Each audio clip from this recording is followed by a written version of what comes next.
It's episode 8. Episode 8 of the podcast. We have a brand new logo. Woo! Yeah, I'm Woo! happy. I'm so excited. We paid money for a new logo and it looks good. It looks sick. It looks beast. It looks awesome. It is the BeastCast. It is literally the BeastCast. Badass. It's completely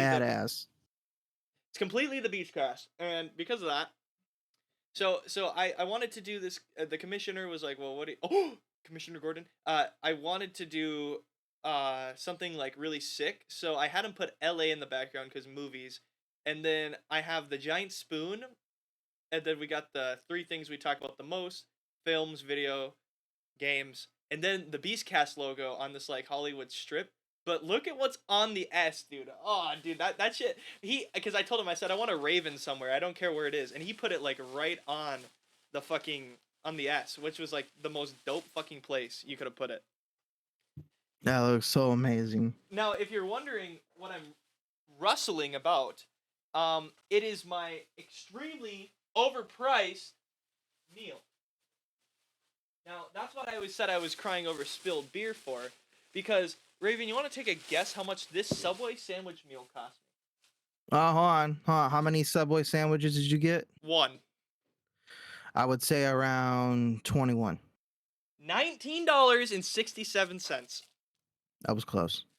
19 fucking dollars for a Subway goddamn sandwich, dude. What the fuck? What the hell is that bullshit? I know. That is fucking lame, dude. I can go to my local pizza place and pay $15 for a large pizza. Subway's Maybe fucking... you should do that. Well, my pizza place is closed because I work there. So if I'm not working, then it's closed. And that's without the employee discount, too. I did get raspberry cheesecake cookies, though. Mmm, yummy. Delicious. So, as you can tell by the title, me and Raven decided that we're going to be doing a list because we just didn't know what to do. So we kind of decided we're going to do the list of our top 20 movies of all time. Now, this episode, if you may notice, is only on listening places like Spotify, Apple, stuff like that. And it will be on YouTube soon. But to thank our listeners on Apple and on Google Podcasts and on Spotify for listening to our podcast, we decided for the first 24 hours that this podcast is going to be up, that is going to be listening only. It's going to be basically streaming only on podcasts, wherever you get your podcasts. And then it will go up on YouTube. So, congratulations. You are getting early access to the podcast. Feel lucky. Facts, dude. Give what you're given and be grateful. Damn straight. So, I figured in my head the format would go, we would each go through our list and talk about why our list is the way it is and why we put them there. I mean you don't have to go that in depth if you don't want to, but just, it's your top 20 movies, so you should have a reason why they're on there. So, since I got some bomb-ass food I need to eat, I think you should go first. Oh, you want me to go first? Oh, okay. Yep. I got a Subway sandwich to eat. Okay. All right. So I guess I'll start out first. These are my top 20 movies of all time. Okay. Everybody's list is going to be different. I know that there's probably going to be some honorable mentions that people are going to wonder why aren't on it. There are tons of movies. I've watched so many movies in my life. Because that's all I ever did was go to a movie streaming website, legal or illegal, and watch movies by the dozens. So there are obviously tons of movies that haven't made this list. This is basically a list that is just mine. And they do have reasons for being on there, and I don't know, I guess it's just my list. My beautiful list. There are going to be moments where I cheat and put a trilogy on here. So that won't take up 3 slots, because we'll explain that when I get to it. And I explained that how the reason why I explained that works is because the trilogy is one story basically. Like it's following one story Yeah, altogether. So I guess we just considered it one movie. So all the people who get upset because of that, fuck you. Piss off. exactly. Fuck off. This is my list. I don't care. Judge me. All right. So the first movie on the list, and I'm going to start from 20 and go all the way up to number one. Okay. Yep, Now, that's how I these was can gonna do be, it too.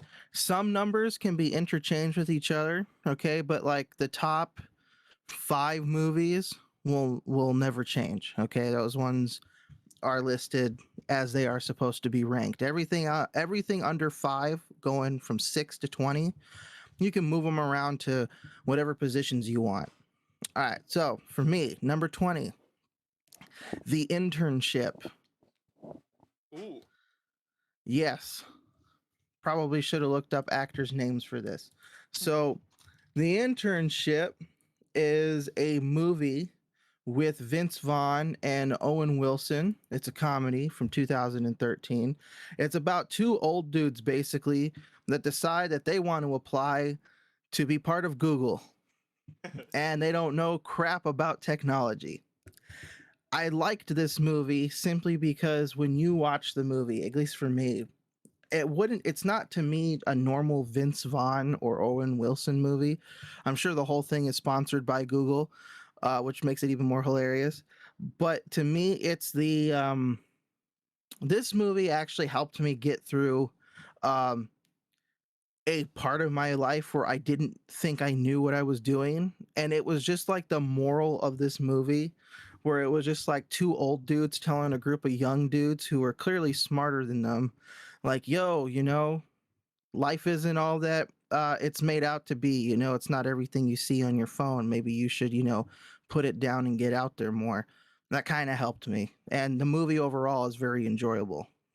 Ooh. Yeah, I don't. I've heard of the movie. I don't think I've ever watched it though. It is to me one of the most to me it's one of my most memorable movies. And that says a lot because I've watched a lot of great movies. That one's just it just stuck out it just stuck out the most. Okay. Now, stealing the 19 and 18 spot, because sadly these are um um it involves a movie and its sequel, but it can't take up the same slot because they are two separate movies, not one whole story. For number 19 is Happy Death Day. Ooh. I absolutely love this movie. In fact, when I watched the trailer and when I read a summary of the movie that didn't spoil anything, just a normal summary, I actually thought this was going to be the worst horror movie I watched. I was going to be like, "Oh, here we go.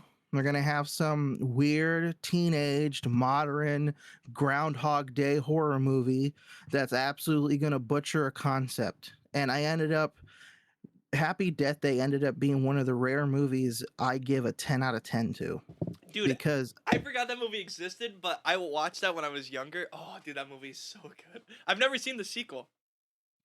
yeah, well, you should cuz that's the next one, Happy Death Day to You. Now, that one, when I heard that they made a sequel to the first one, I absolutely like wreathed in anger. Okay? Like I was all like, "No, how could you make a sequel? You're going to butcher the fucking thing. It's going to be terrible." And it ended up actually being amazing. I didn't think that you could redo the gimmick from the first film, but yet somehow expand upon it in such an amazing way. Like I had no idea they were able to like that you could possibly do that. And it showed that number one and number two were made with a cohesive story in mind before they even shot the films. So for me, these are like the two most memorable movies that I can possibly think of. And honestly, they get a spot on my list. They both take up two spots on my list because I've never seen such creativity from modern movies and just how they had an idea, they had a concept, and it didn't matter how wacky it was, they just went with it. And that's why. So Happy Death Day, the first movie was I mean, Happy Death Day was the first movie came out in 2017, and it stars Jessica Roth and Israel. I'm not pronouncing names. Sorry, screw that. You just need to know the main actress, Jessica Roth. Very great, actually, very well acted, impressive. And you should watch the sequel, which came out 2 years afterwards. So that's 19 and 18. Yeah, those Now movies are. seven. What? Well, the first movie was really good. I haven't seen the second movie, but I bet. So if give me a rundown of the second movie then, while we're at it. I guess The spoilers. Who second fucking movie, cares? the second movie actually expands on the first movie, that where it turns out that you find out how the time loop happened to her Mm. Okay, so and it's kind of like, how. uh, is it a like a prequel kind of? No. It's like a half prequel, half sequel. Oh, okay. Like it's like a first part of it is a prequel, and then the second part of it is a sequel, because you find out that what caused it was a science experiment somebody was doing on the college campus. Oh, okay. It sounds really dumb, but trust me, it gets even crazier when you actually watch it, because then it makes you want to go back and rewatch the first film to figure out what the hell you missed. Okay. So what's your number Be- 17 then? Number 17 is one of probably the most controversial movies that I hear apparently is controversial. It is Tom Cruise's The Last Samurai. Okay. Whoa. Okay. Why? I want to Because hear. I I want to hear actually it. enjoy this movie. Tom Cruise is one of those actors that everybody like clowns on him because he's short, but he actually can act. Yeah, he can actually act. People hated this movie, or at least the politically correct people hated this movie, because it felt like a white man who is a white savior is going into a Japanese culture and culturally appropriating everything and becoming the hero over everybody there. And they didn't like that. For me, though, I actually found it to be the opposite. I found it to be where it's a guy during a time where, as we know with war, when you have war, you are supposed to be as extremely prejudiced against the enemy as possible. And America during this time was colonizing Japan and trying to change its culture. I like the film simply because it shows that you shouldn't give up tradition simply because there's a new modern way of doing things. And Tom Cruise's character was simply taken to a Japanese village because he survived a battle, and he learned their ways and saw what the very people he sided with were actually trying to destroy, which was a very nice lifestyle. Yeah. Cultural appropriation is never okay unless you're doing it. Well, I don't believe in culture appropriation. No, but no, that's basically how people think because everybody. Yeah, You know how many people yeah. I've heard like, oh, we should just go into North Korea and just fucking. We should just use it by force and turn them into a democracy. It's like, well, I mean, they probably don't like that they're a totalitarian government, but at the same time, you can't just go in and destroy somebody else's culture, especially when you're all about let's not destroy people's cultures and hurt them for who they are. It's like, come on, I bro. know. Same people who talk about cultural appropriation and how white people are bad still run around wearing hoodies and t-shirts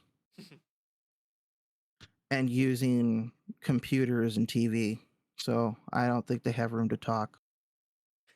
But the Last Samurai, I did like it because, one, it does show some accurate portrayals on how they make samurai swords. Clearly, it is a lengthy process, so obviously it's not done in the span of a movie, but it does show a lot of good things, and it can show how you can actually become part of somebody else's culture once you've learned to respect it. And the entire idea of standing up against modern times that try to take away something beautiful that was there, I just like it. And even without all of that messaging, it's just, to me, a great film that I can sit down and watch at any time.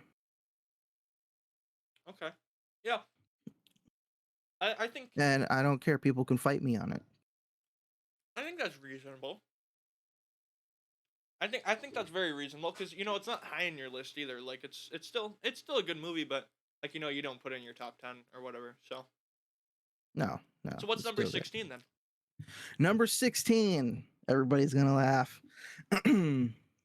The 2007 first Transformers movie. Okay.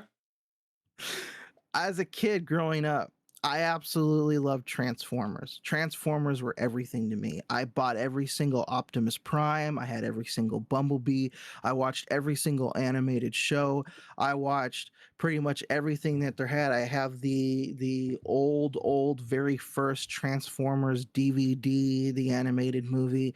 Like I love everything about grew up loving everything about Transformers. And when I heard that there was a live action one, I wasn't like others who cared about if it was staying um, faithful, so to speak, to the lore. I just wanted to see a car transform into a robot on screen. And I actually got that. I went to the premiere in Really? 2000. Yeah, I went to the premiere in 2007 because at the time I was 14. Um, and I went to the premiere of it, and I actually enjoyed every single moment of it. I know Shia LaBeouf has his issues. I promise you, there is without a doubt. I know that Shia LaBeouf has his issues, and I know, of course, because it's a Michael Bay movie. There's the overly glancing of Megan Fox before all of her plastic surgery. But I feel like if you take out those awkward moments that the movie actually does, especially the second half with the battling, does a great job at bringing forth Transformers. I actually liked it. I still enjoy it. The ones that came after it are very debatable. But the first one, I think, nailed Transformers the most, and I absolutely love it. All right, pop quiz question for you without looking it up. What Okay, came first, Transformers or Gundam? Gundam, You think so? yes, You're correct. Gundam came out 2 years before Transformers. Like the toy line, anyways, I should say. yeah. Both of them, I think. Well, I don't know too much on Gundam, other than I know that Gundams are just like Japanese Transformers, kind of, right? Sort of. Not completely. They're like They different. have pilots. Yeah, yeah. They're like they're just like big robots that are piloted by humans. Yeah. It's like Pacific Rim, only Dude, oh without the fuck! physics. I forgot that movie existed. No, no, I didn't. No. Okay. No, that kind of What? sucks to be you. What's number 15? Number 15. Here comes another surprise. The first Iron Man movie. Ooh, no, I can get behind this. I can get behind this. The first Iron Man movie had not only the best visuals, the best effects, the best realism, and the best action, but it was before Marvel decided to go. I mean, they were obviously using it to do the whole Marvel Cinematic Universe, but this is before the Marvel Cinematic Universe really went mainstream. Yeah. Everybody was like, John Wick." I'm not John Wick. Iron Man. Sorry, I'm looking at my list. Sorry, so I probably spoiled one that's on there, but they were, everybody was all like, "Ooh, Iron Man! How could you possibly pull that off?" And then, of course, everybody didn't like Robert Downey Jr. because he's had troubles with drugs and alcohol in the past, and Well, they, the first movie he came off of right before that movie was him doing blackface, so he already wasn't into. He was already in some hot water. Funny enough, that movie's actually great. What is it? Tropical Thunder or whatever. yeah, Tropical Thunder. That movie's fire. Never go full retard. But yeah, But yeah, uh, for me, the first Iron Man movie was great. and see, the best part for me is it's funny because Iron Man came out what would have been it would have been 14 years ago now. 14 years ago, Iron Man came out, and I'm not even kidding. That has got to be some of the best VFX in Marvel still to this day. Like, Yeah, they're the suit, the lighting, everything, the way it reflects off him, because the VFX artists who were working on it and Marvel Studios really cared about the movie they were making. They didn't just take 50 studios and go, all right, just start doing one scene per studio, whatever, and finish it. No, there was genuine care and like stuff going into making sure this movie was going to be the best it could be, which is why they reaped the rewards after that. And then kind of after like the next 4 years, by the time you get to like Iron Man 3, that's when they start to go their little goofy route, turning hmm everything into a comedy. Just you can watch. I mean, there is some jokes in Avengers 2012, and they do land. Those jokes at least land. But from if you just watch the Avengers movies in order from Avengers to Endgame, you can see the evolution of Marvel. Avengers has this very serious kind of little goofy but serious tone, and you can see this Yeah. collage happening. And then you all of a sudden get to Endgame where there's a lot of serious moments, but everything turns into jokes and goofy kind of like it's weird. I don't really know how to explain it, but yeah, Iron Man 1, yeah, I can get behind that. That was an amazing movie. Yeah, it's still one of my favorites. I actually have the original DVD on my shelf. Ooh, damn, that's fire. Okay, what's 14? All right, 14 is Jeepers Creepers. Ooh, okay. Growing up, here, this is the most hilarious thing in the world. I got introduced to this movie by my very, very older cousin, and he played it during a time when I was sleeping over at his place with my brother, and he had just rented it from Blockbuster. And I was thinking, I don't remember. I think I'm around 7 or 8 in this, and I was so scared after this after Jeepers Creepers. And we're talking about the first one, and to this day, I actually got over my fear of Jeepers Creepers, and it became one of my all-time favorites because I feel like out of everything we've gotten on the screen, that Jeepers Creepers has to be one of the most original monsters created for cinema. And that I'm sad that because of the director and some of the things that he did, that people will not give the person a huge budget to fully bring about his vision. Yeah. Sad,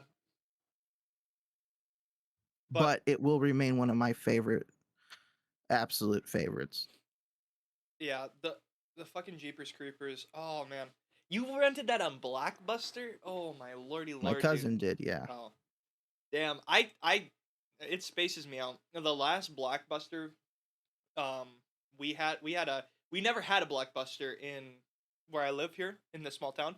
We had something called Montevideo Movie Market, and funny enough, it's the most worst name you can put in there, but it's this building that's right like a block from where I live now, and they I only have one memory going there, and we went there. We rented Here Comes the Boom in 2011 with Kevin James, and or maybe it was 2012, 2011 or 2012. You know that Here Comes the Boom movie where he becomes a boxer. No. Oh, it's a bad movie. It's Kevin James becoming a boxer, and you can imagine how that happens. And that, yeah, it doesn't work out very well. It's a horrible movie. But I remember we rented it, and then like a year later, it closed down. My parents were never big movie goers, so I can't. All the movies I had to watch with my aunt. That's why for the first like 8 years of my life, um, before I went to the like cinema and movie theaters, I only watched movies before 2001. Like, because my aunt and grandma would just watch these old movie channels. I actually, funny enough, watched the original Hulks from the 80s, back before they turned him into a big guy and they just painted a dude green. Those movies were bad. Yeah, those but they did the best they could with the technology. Yeah, yeah. I mean, definitely. It's yeah. So what's number 13 for you, buddy, then? Number 13, before it got butchered to death, but also kickstarted Liam Neeson's career, Taken. Oh! I will find you and I will kill you. Yeah. Have I watched that in theaters. Um I honestly have to say that it's one of the movies. I have the extended director's cut on my shelf. It's one of the movies that I absolutely loved because there wasn't really anything like it at that time. And then of course they had to make sequels to Taken and butcher the whole damn thing. But, before it got butchered, that's why it sucks bringing it up because I'm always like, dude, I love Taken. Oh, you mean the TV show? No, not that crap. Oh, you mean like, oh, you mean those really bad movies? Like, okay, yeah, 2 and 3 were actually terrible, but the first one, okay, the first one is bomb. The first one is great. And I don't feel like it gets enough credit. And if it does get credit, I don't think it gets it needs more. Have you seen this? While we're on the topic of Taken, this reminded me of this scene from Ted 2. Have you ever seen this? Did you ever watch Ted 2? Oh yeah, I did. Do you remember this scene? No, not really. Okay, we're gonna play. I'll play. I'll make sure the audio is good for the listeners. So you just need to listen to the audio. So if here's the context. Ted is played by the guy who fuck. What's his name? Seth MacFarlane, and he has to get a job in the second movie, and he becomes a grocery like a cashier. So that's your backstory summary. So now this is the audio. There we go. Thanks a lot. Come again.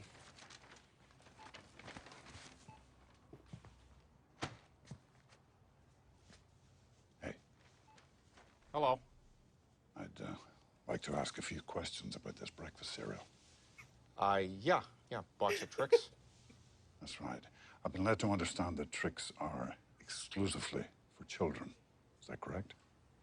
Well, I mean, they say tricks are for kids in the commercials. Uh-huh, uh-huh. And is that enforced by law? Not to my knowledge, no. So if I purchase these tricks, there'll be no trouble. No, you should be fine. You do understand that I myself am not a child. I was able to sniff that out, yeah. Okay, I'm going to bring these back to my apartment. Yeah, you'll be okay. And I won't be followed. No, that's not in our budget here. Hey, I won't forget what you've done for me here today. I would prefer that you do.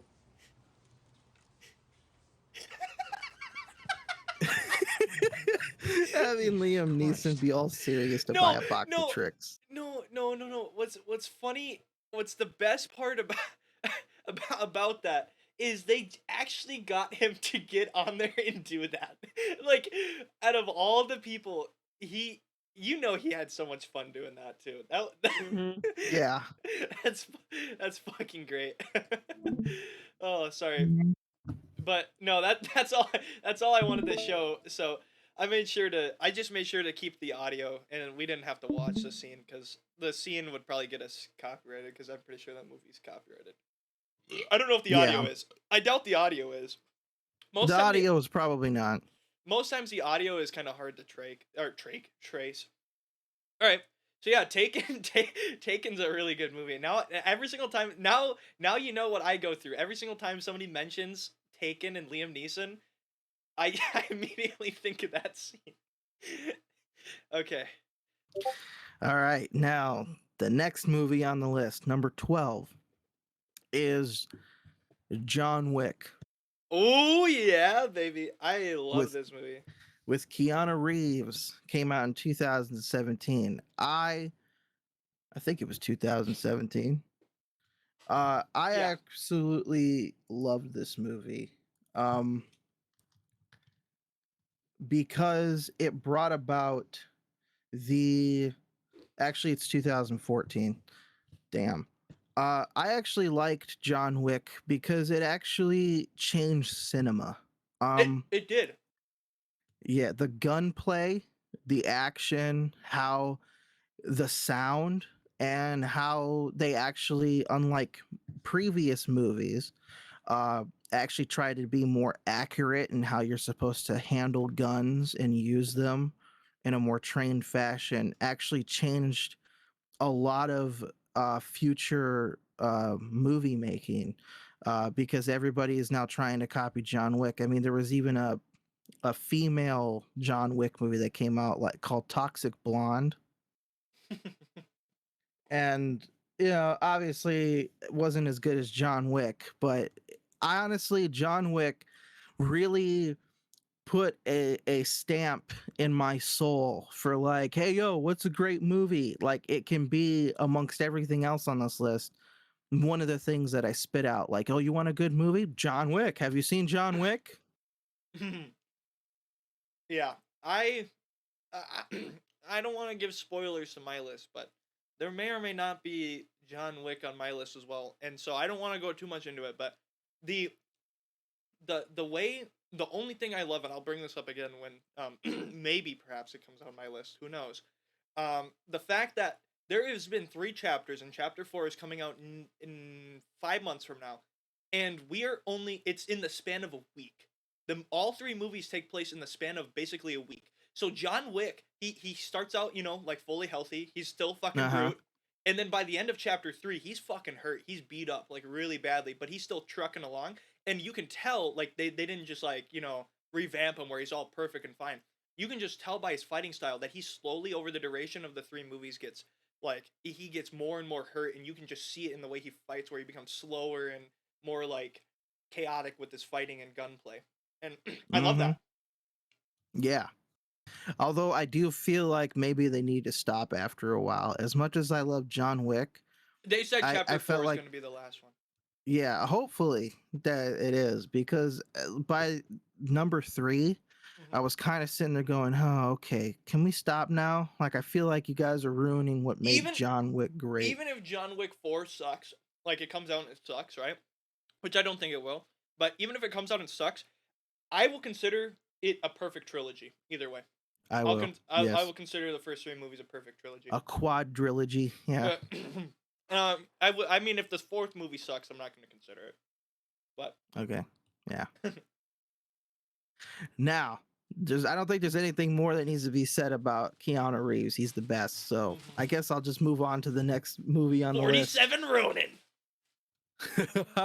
Close. It's The Edge of Tomorrow. Oh. Another Tom Cruise movie. I'm sorry.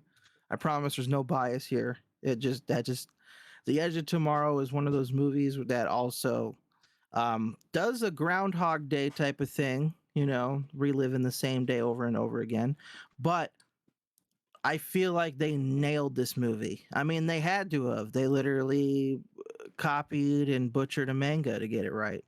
So they had everything great to work off of, and they nailed it. I mean, I watched it, and it's still one of those movies to where I can rewatch it over and over again, but not because of the action, but because it feels like you are going through a journey, so to speak. And I don't know. I just like the movie. That's fair. That's kind of like every Tom Cruise movie. I feel like every movie is just like I don't know what it is, but it's just good. Yeah, well, I mean, we could make arguments for Oblivion. That Mhm. one, that movie was kind of a. Just, Eh. just wait until the official Elder Scrolls movie comes out. Oh, Jesus Christ. No, what's he gonna play? A dwarf? No, dude. He's gonna play a tree elf. Oh, my bad. We shouldn't insult Tom Cruise too much. I forget he likes to sue everybody over everything. Dude, he's gonna. Dude, you think he's a listener? You think he's listening right now? Like, all these fucking I, guys, well, these I mean, fucking bitches. I mean, if we somehow get semi-popular, yeah. Tom Cruise, if you want to come on the podcast, by all means, reach out to us. You got my email. And you don't need a webcam, so you don't have to worry about making yourself look tall. Oh man, he's definitely not gonna come on now. He's probably like, "Get my manager. What's going on here?" I'm done Now, with this shit. after The Edge of Tomorrow, you're gonna spot a theme here. Hopefully, you don't. After The Edge of Tomorrow is we're in the top 10 now. Top 10. Number 10 on the list, The Matrix. Ooh, I love. Okay, I can get behind this movie too. I love this movie. Not the whole trilogy, just the first one. Oh yeah, absolutely. I mean, the trilogy is a full story, but for me, I just like to stick to the first one. The Matrix was pretty much one of the biggest um, reality changing movies for my life. Yeah. I loved the first Matrix movie. We The don't ever whole talk idea. about 2021 though. Don't bring up that one. Oh, you mean the Resurrections one? Dude, that was an amazing movie. No, No, no, don't go there, please. I know that hint the sarcasm in my voice. I know. I didn't. However, I do want to be honest. I feel like the first half of the movie, or at least the first 30 minutes of the movie, was really. actually was great. It was And because then it was it like fell apart. it was such an actual like literal Matrix moment. Like they were calling out Warner Brothers, like, well, what made the first Warner Brothers wants us to make this, and it's like, oh my god, dude, this fourth wall motherfuckers. And I love the Yeah. Keanu. Okay, we're going off on the wrong movie, but I love Keanu in that movie for the first like hour, and then he just, I'm gonna fly around and I'm God again. Oh, me. Fucking sleeping on that movie. Yeah. Anyways, but the first Matrix one was awesome. Yeah. It really made you think about certain things, and I really like it. I feel like it should be a watch for everybody. You don't have to watch the two that come after it unless you really want to, but if you do, just a warning, the second movie has a gigantic orgy scene, so you probably want to steer clear of that one. Is that on Netflix? You just hear the dun the fucking Netflix. Him and thing. Trinity getting down and in a big orgy. Yeah. So, but the first Matrix movie to me was probably one that I think everybody should watch and everybody should at least get into and enjoy. Yeah. So what's number 9 then? Number 9 is Independence Day. Ooh. I love this movie. I can watch this movie 100 times. I put it in almost every freaking July. Hold on. We're making sure this is the OG. This isn't the 2016 or 2017 remake, is it? No, OG, Okay. OG, extended cut. Okay, good. I was about to say, don't say the new one. Yeah, I mean, I did like the new one. Yeah, but the old one's better. The old one's way better. Yes. And honestly, it was the bet. I love it. Will Smith can't go wrong back in his prime.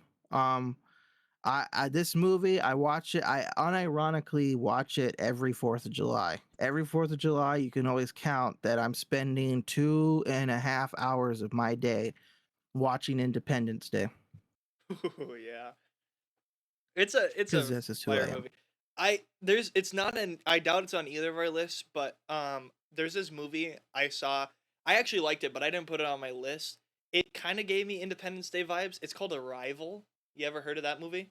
Yes, I have. I've watched it. I've watched it twice.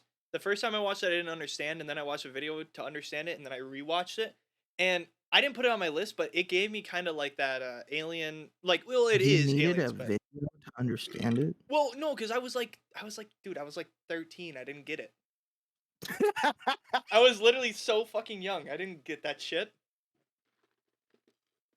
I was a literal child. I literally my balls just hadn't even dropped yet. So I don't even want to hear Fair. it. Yeah, fair. Okay. So what's number 8 then? Number 8. All these serious movies. And then we're gonna have number 8. Don't judge me, okay? E.T. Okay. No, I can get behind that. E.T. was probably, as a kid growing up, both horrified me and intrigued me at the same time. I mean, I have the original VHS when It was one of the first perspectives on thing. aliens in cinema that wasn't like aliens are bad, they're gonna come eat our brains out. It was No. it was one of the first like you felt bad for the alien. I think it's the first movie that took an alien and turned it into a sympathetic character. I believe. Don't quote me on that. There was probably some in the 70s or 60s, some fucking stupid weird movies, but no, it was the first movie, really big blockbuster alien movie that didn't treat aliens like they were some type of, oh, we're gonna come and eat your brains out and kill everybody. I mean, no, it wasn't like that. He was just like, I'm E.T. I have the original VHS before they butchered it with the digital shit that they did later. And Yeah, what was the deal with that? Did they like CGI him or something? What did they do again? yes, I don't remember. yeah, one of the most memorable moments is the cornfield when Elliot encounters him and he screams and runs Yeah. away. that went from a mechanical ET to a crappy done CGI ET, to the point of where like it won't, I think it was done to stop scaring kids, because when I was a kid and I saw that animatronic they had was so real, because they did have some small effects to the animatronic, which is what made it even look more realistic. And it scared the crap out of me, to the point of where we actually lived next to a huge cornfield. Our townhomes did, to the point of where I would be afraid to take out my garbage to the dumpster that was next to it because of this.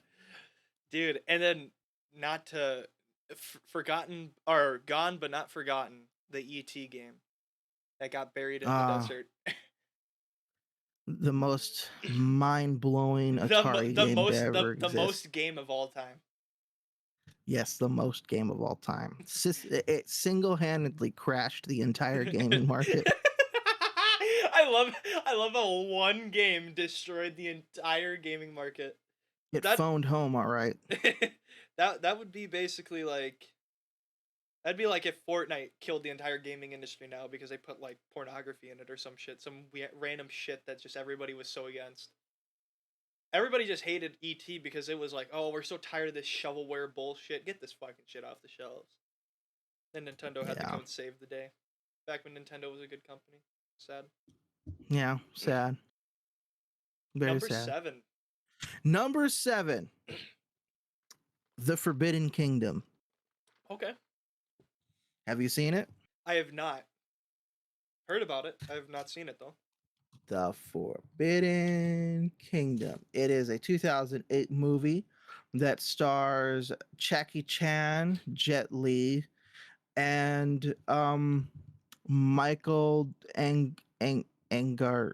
I screw names. Okay, it's basically about a dude. It connects to the Monkey King. I don't know if you know that. No. Okay, I guess since you don't know, I don't have to explain it to anybody.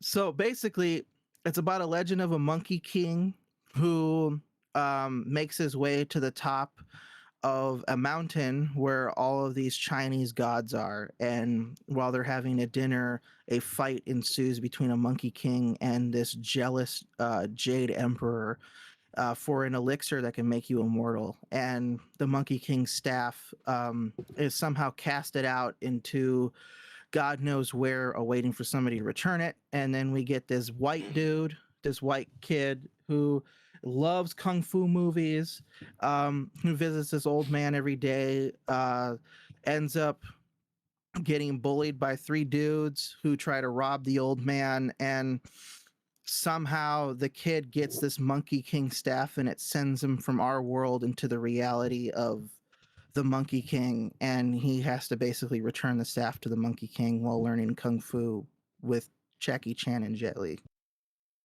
That's okay. I butchered the whole thing. I actually have it up here. How about I just read the summary from IMDb? Okay. Let me do that. Everybody, forget what I just told you. Okay. This is a discovery made by a kung fu obsessed American teen sends him into an adventure in China where he ends up with a band of martial arts warriors in order to free the imprisoned Monkey King. It's The Hobbit. Basically. But I actually like this movie a ton. There's something about Jackie Chan and Jet Li being in the same movie, doing a Oh, bunch man. of martial arts against each other. Rush Hour. Oh, I forgot that movie too. I love Yeah. See, like I said, there's a lot of honorable mentions. It can never be in 20 movies. Obviously, I considered Rush Hour for my list and decided it was a no-go. But that doesn't mean they're bad. No. It would probably be in the next 10 movies on the list after 20, but like, you know. But anyways, The Forbidden Kingdom is just one of those where it's in my heart and it will stay there forever. Okay. Yeah. It's Ah! also where the it's also where I saw the chick that I wanted to play Mulan in that movie. When I first saw her, I should probably bring up her name. Uh, she looked amazing in the movie, and I kind of saw her, and I was all like, dude, that woman needs to play Mulan. She's perfect. And then, funny enough, she actually played in the new Mulan movie. She's the Li Yu, whatever the hell her name is. I can't pronounce. Sorry, I I don't was mean gonna any say disrespect. the girl who plays Milan looks the part. Haven't watched the movie, but I know The she looks movie's the part. terrible. I figured the movie was dog, but she at least looked like Mulan a little bit. So She did. And I wanted her to play. Honestly, I've wanted her to play Mulan for such a long time. That's why I'm pissed off that the movie sucks because not only does it suck, okay, but the whole cast of the movie, the people to play Mulan's parents, grandmother, mother, are all people that I've been wanting to play the Mulan parts. Like everybody in the cast is exactly who I wanted to be casted for Mulan movies. And they finally do it, and I was so happy. And then the movie bombed, and I was like, you crushed the and only form of hope. the biggest like piss in the face that Disney did too was when that movie came out during COVID. They were charging people like $20 to purchase the movie on Disney Plus. That's dude, and it was dog shit. And it was like dog shit. like you couldn't have had a biggest fu moment. Like Disney is so. Oh my god, dude, we should do a top 20 worst movies. I have a Hey, few. next. Yeah, dude, I could think of a lot of Disney movies on that list, especially new ones. All right. Well, next movie. Now we're getting into the top 6. Okay. This movie probably should be in the top 5, but it's not because reasons. Um, Number 6, Joker from 2019. Oh, okay, okay. This movie, I, I, how do I put this? Joker from 2019 sparked a lot of conversation and debate between even people who I associated myself with, and like just overall friends and people who I talked to, um, because of how, oh, look at them trying to make Joker, sympathetic, or try to make you, excuse his behavior. And I'm all like, no, no, that's not the point of the movie at all. And if that's the point that you got from the movie, then you're wrong. For me, there is a difference between understanding somebody's behavior and of course accepting their behavior. I can understand why the Joker would bring a gun to a live TV show and shoot its host. That doesn't mean I condone that behavior. It's completely different. But I if you put all of this, what? I remember when I went into the movie theater to watch Joker. So our movie theater worked differently. So we have a local movie theater. We don't have like an AMC or anything like any high brand one. So they kind of can make their own rules other than, you have to follow like, okay, parents have to either sign off or give consent for kids to go to under 18 movie or over 18 movies like R. So we had something called R cards. Basically, you could go to any R-rated movie as long as your parents signed the card. So I would have been what, 16, 15, 15. I would have been 15, almost 16. And this movie came out. And I remember when we got in there, the owner of the movie theater, my friend's dad, came up to the front, like in front of the movie screen, and said, "All right, guys, just let you know there's a lot of violent and really crazy stuff that goes on in this movie, and we do not condone or we do not." I can't remember what he said, but he basically said that they do not associate themselves like with the problems that arise in this movie. And I was like, that's a very weird warning because I've heard it's bad, but I haven't heard it's that fucking bad. Like, I didn't realize it was that bad. Like, holy shit. But yeah, I remember there was so much controversy about that movie when it came out about how it was gonna turn people into fucking psychopaths and shit. No. Yeah, and it was And the all one thing bullshit. I have to say, this is the most hottest take I'm gonna give about this movie, okay? And yeah. So here's what I'm gonna say. If you didn't like this movie, you're an NPC for a simple Facts, reason. dude. Facts. This movie is a great way to tell, okay, because you have all these people lately who think emotional intelligence is a thing, okay? And if these people think emotional intelligence is real, but yet you go into the Joker and you come out feeling absolutely nothing, it means you are an NPC that has a problem empathizing with somebody else's life in their shoes. The reason why Joker earns such a high spot on my list, it has nothing to do, funny enough, with any societal factors or morals to the story. What makes Joker put on my list, with all that aside, is one, the storytelling was amazing. The little details on the screen, the small things in like how he changes how he walks throughout the film from being this slumped down dude to a more confident man. Like these are subtle details that you can tell um, make a good film. The other one is the music in this movie is beyond amazing. From the very start, you get that feeling after he's beat up in the alleyway. When that first symphony comes out, you already can tell this is going to be a very depressing movie.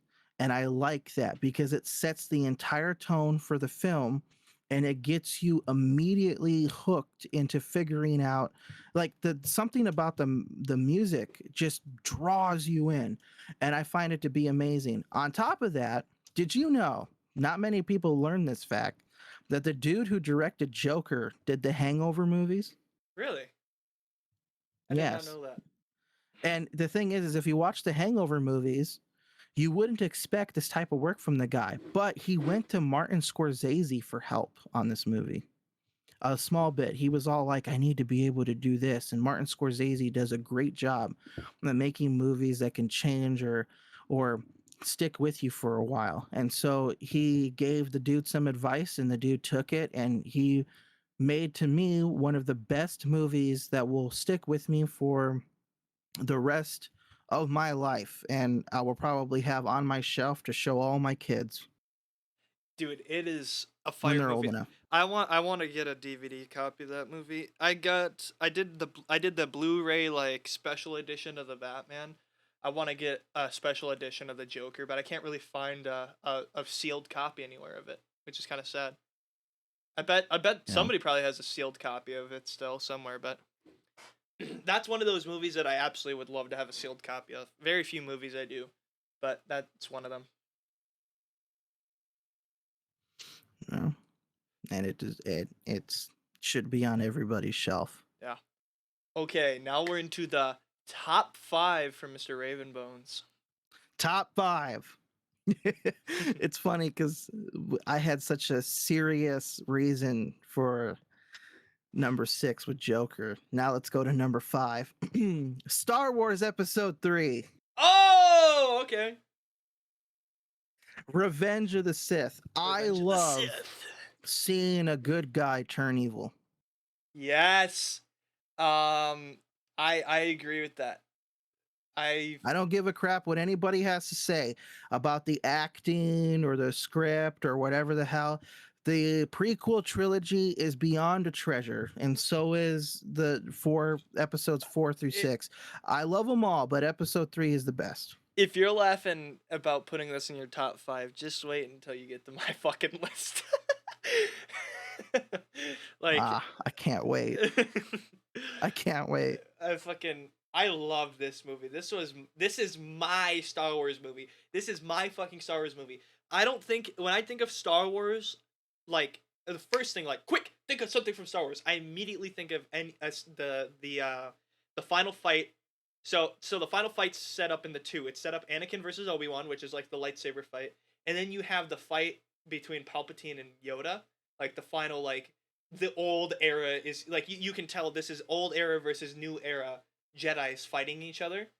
And I mean Palpatine isn't even technically that old, but he still is a very old school style Sith. Cuz if you and this is part of Legends too in canon.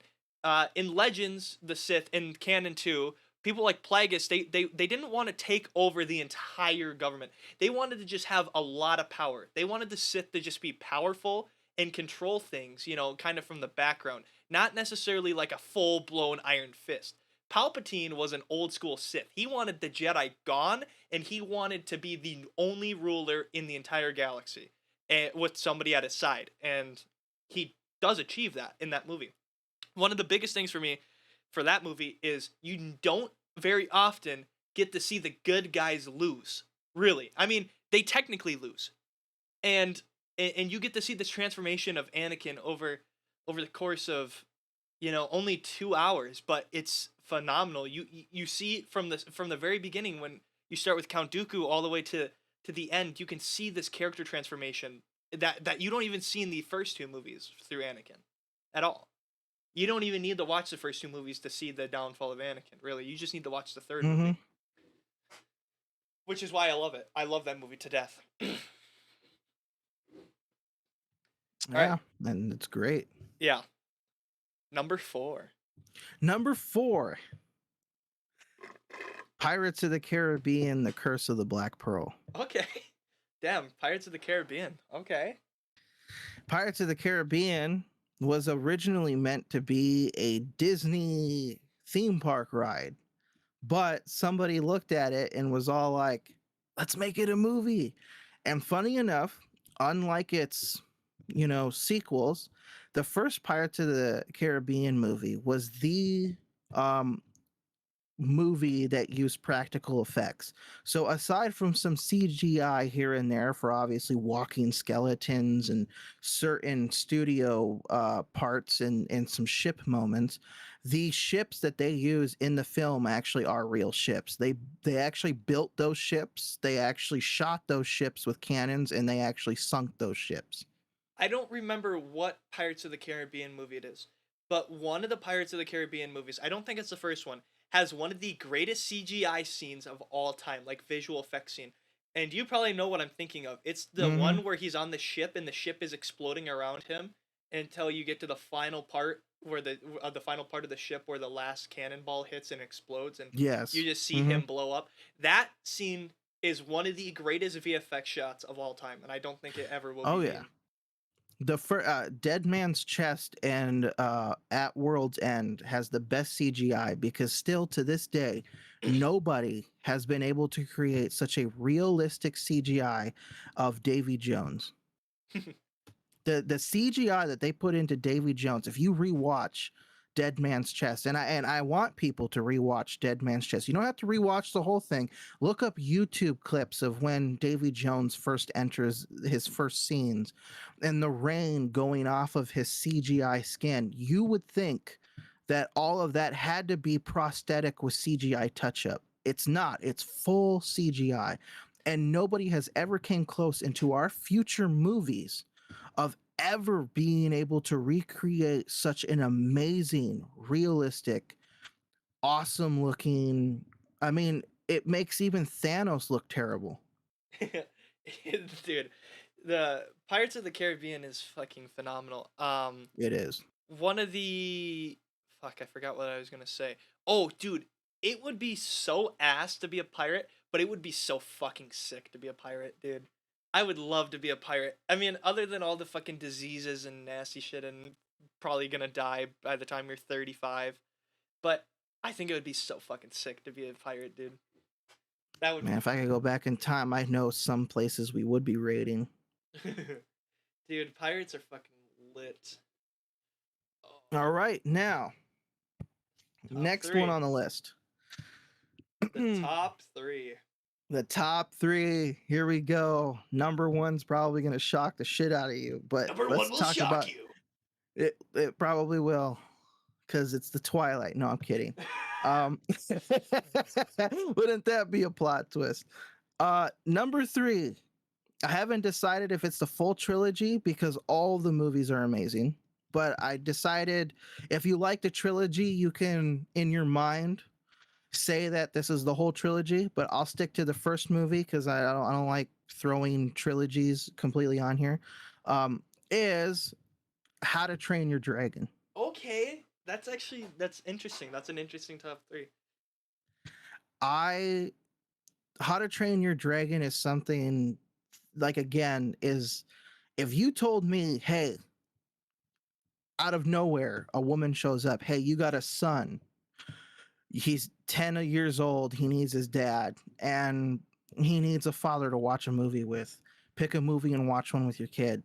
Out of all the movies on this list, because I know I don't have many children ones, but if you were to talk about like even my children ones from my children days, and you were all like, pick a movie and watch one with your son, How to Train Your Dragon, and even the full trilogy would be one that I pick up and watch with my kid.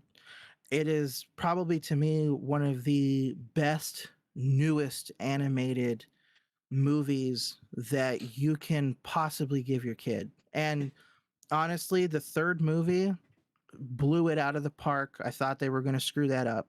The second one was amazing too. And seeing the transformation of Hiccup into the Viking he's supposed to be by the end of the third movie is to me a really great journey. I love How to Train Your Dragon. I like the idea of Vikings being with dragons, no matter how cartoony they started out trying to make it before they matured it over time. I love it. I know some people are going to probably bring up that it's based on actual books that are actually way more gory and not kid friendly, but I don't care. Oh, dude, about half the movies on my list are based off of books, and that's one of the Yeah. biggest reasons why they're on there, because they're just really, really amazing adaptations of the books. But like How to Train Your Dragon, dude, when that third movie came out in 2019, I literally looked at it and I was like, damn, it was 9 years ago since the first movie came out. And now it was a big part of my life. By the And third movie, he kind of gave me Kratos vibes, 2018 God of War, in a sense. Yeah, yeah. Dude, God of War I didn't get, movie. Oh my gosh, dude, imagine. Did you see the? I know we're off topic here. Did you see the Ben Stiller playing Yeah, I did. on I the saw. Sony's official, what was it, Instagram and Twitter and all their fucking socials? That fucking Yeah, was hilarious. That shit had me weak. that was some of the funny. That was funny. I had somebody link it to me. That was really good. I watched. I was like, oh, this is something Raven would love.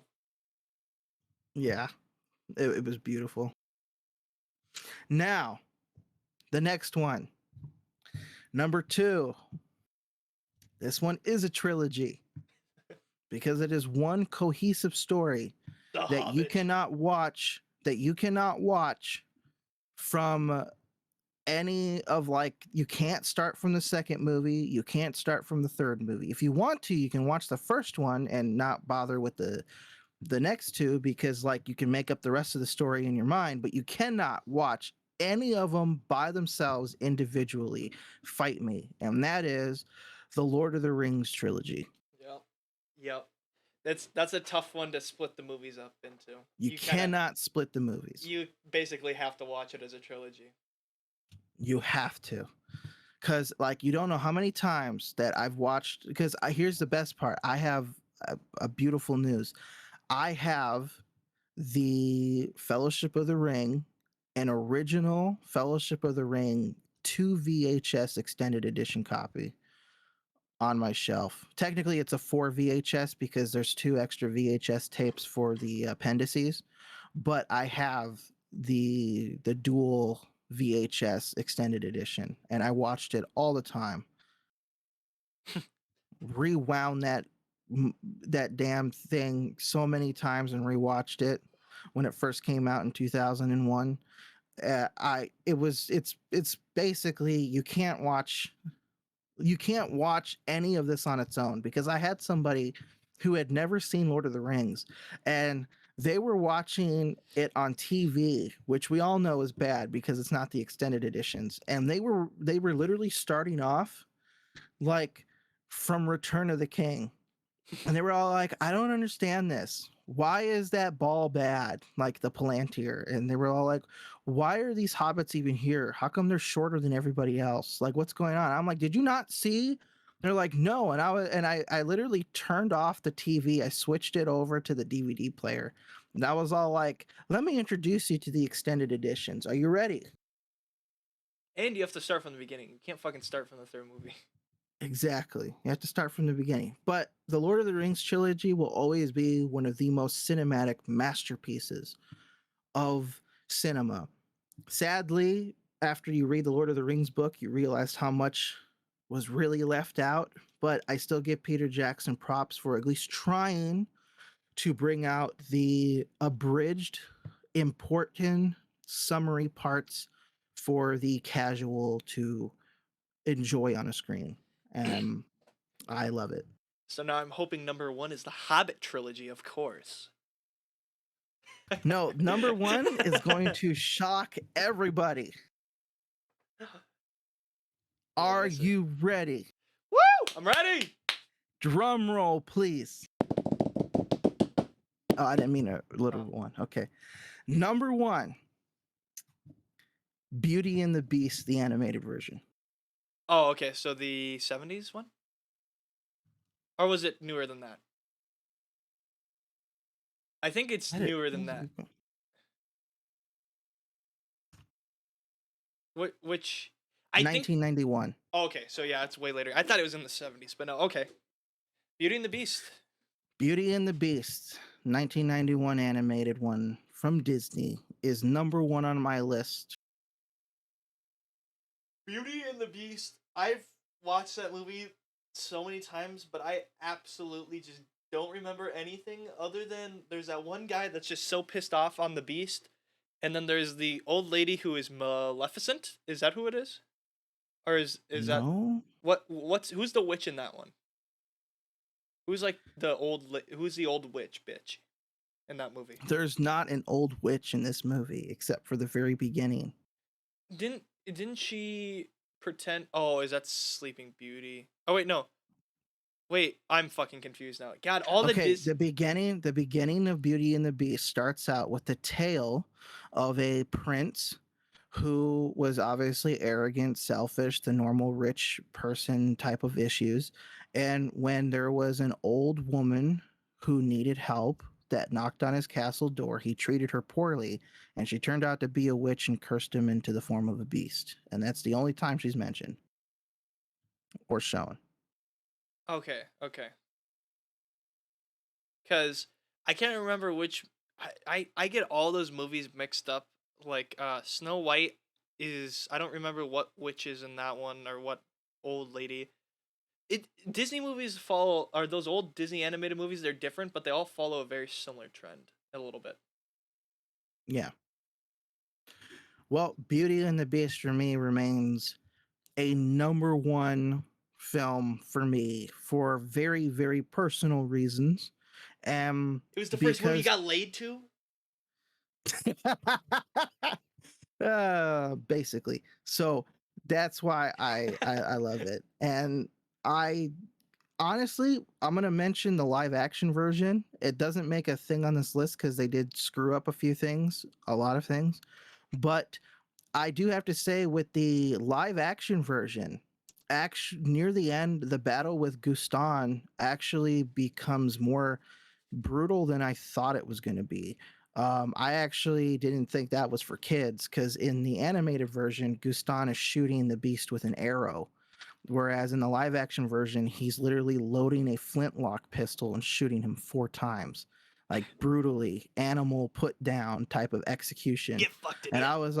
I was all like, are we sure this is for kids? Because like I know they toned down the whole kidnapping a woman and imprisoning her for not loving you type of thing because it was for kids, and we can't have that being taught. But then at the same time, you're having somebody being executed by a flintlock pistol in like the most gruesome fashion, and I was all like, and we turned down the other stuff. Why? But yeah. I did like the addition of one of the songs in the live action. But aside from that, the animated version will continue to be something that will always remain near and dear to me, and stays at a 10 out of 10 and is amazing, and people who don't like it as my number one can screw off. Okay. So that's your top 20, huh? That's my top 20. Now, I do have 4 honorable mentions that we don't have to go into detail about. Okay, what are the 4 honorable mentions? These are ones that didn't make the list, even though I wanted them on there. Okay, we don't have to talk about them much. One is The Irishman by Okay. Martin Scorsese. It's 3.5 hours long. Then there's Oh! Battle. I watched that. That one was really good. That was the one that came out not too long ago, right? Yeah, 2019. Yeah. Then there's Battle Los Angeles. Everybody seems to think that movie sucked. I actually liked it. Then there's Zack Snyder's Justice League, Okay. the 4 hour, and then a horror movie called VHS. Okay. I'm gonna get. I'm gonna tell you guys one of my honorable mentions now, since before. The one I wanted to put on this list the most, and I'm not even kidding, was a movie called Rubber. Have you seen it? No. It is a tire. It's a truck tire, and the tire kills people by rolling and Oh my knocking them God. over and kills them. And that's the whole plot of the movie. It's one of the greatest movies of. It's the most movie of all time. Okay, I say that was a good hour and 10 minutes there. Let's take a 2.5 minute break so I can pee before we get into my list. Okay. Is that fair with you? Yeah, sure. Okay, 2 minute potty break, and then we will be back. So enjoy some elevator music. Enjoy some elevator music. I'll be back.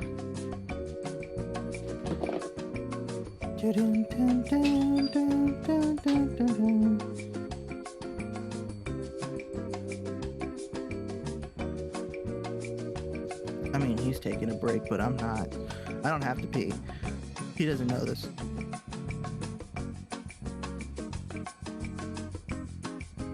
Okay, so also what you don't know is the reason why I like Beauty and the Beast is because I'm actually writing a book, and it has very Beauty and the Beast vibes, but I had met someone special in 2010, and they've been a part of my life ever since for the last 12 years. We're basically married at the soul, and we created a world together that basically evolved from both of our worldly experiences and how we matured over time. And Beauty and the Beast is something that connects us both, and it's something we both share as a connection to both of our hearts. And so, yeah, the book is almost done. It took me 12 years to write. It'll be a two-parter with a third book afterwards to be somewhat of a prequel. I hope all of you enjoy it when it does come out, and that's why I like Beauty and the Beast. Mirror, mirror on the wall, who's the baddest bitch of them all? That's me. I'm them. I'm the baddest bitch. Damn straight. Oh, okay. So, we are back. Raven, you probably couldn't hear the elevator music, but it was very, very relaxing. That's okay. I talked over it. Okay.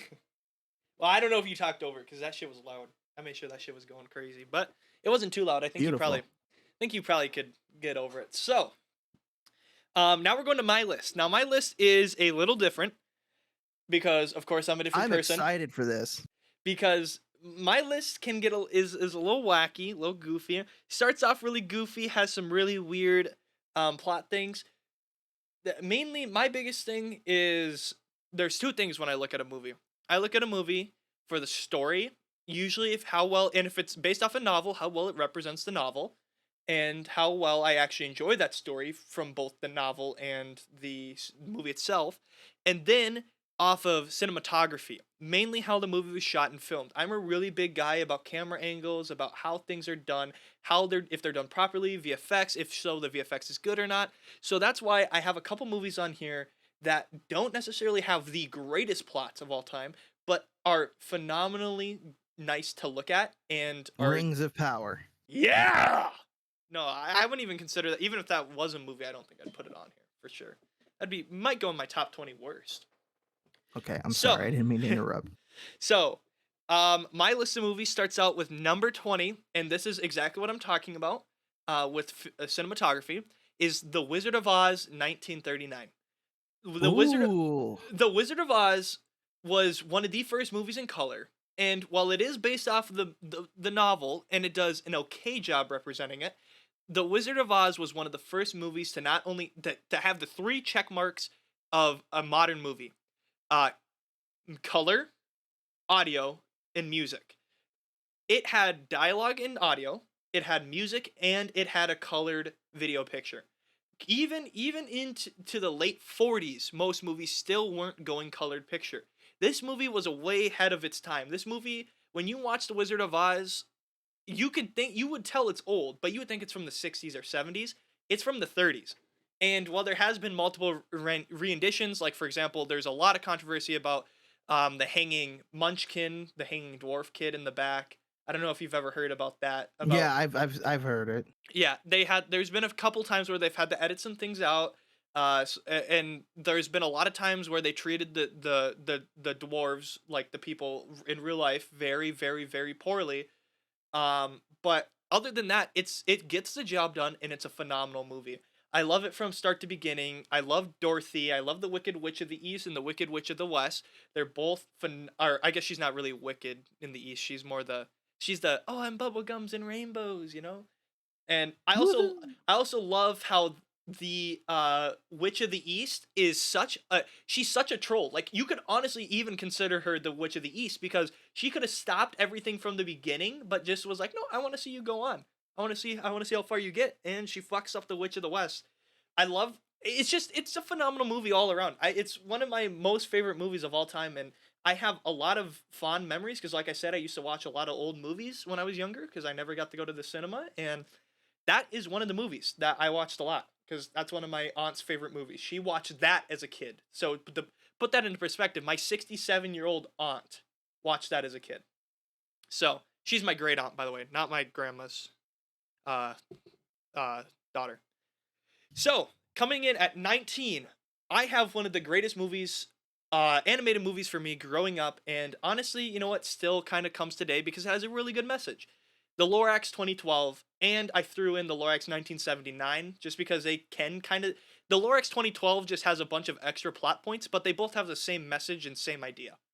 So the Lorax, you probably read the book as a kid, but basically Yeah. you have the Lorax and you have the Onceler, and the Onceler wants to cut down all the truffula trees so he can make the Thneeds, which are basically just this weird product that's just like a cloth thing that's kind of stupid and you don't know why everybody would want it, but it goes back to modern society, especially the 2012 one. The 2012 one focuses a lot on modern society, not just on how we should take care of the environment, but the 2012 one, the 1979 one, focuses on the mainly the greed of in trying to remember to save your Earth because you only have one of them, you know.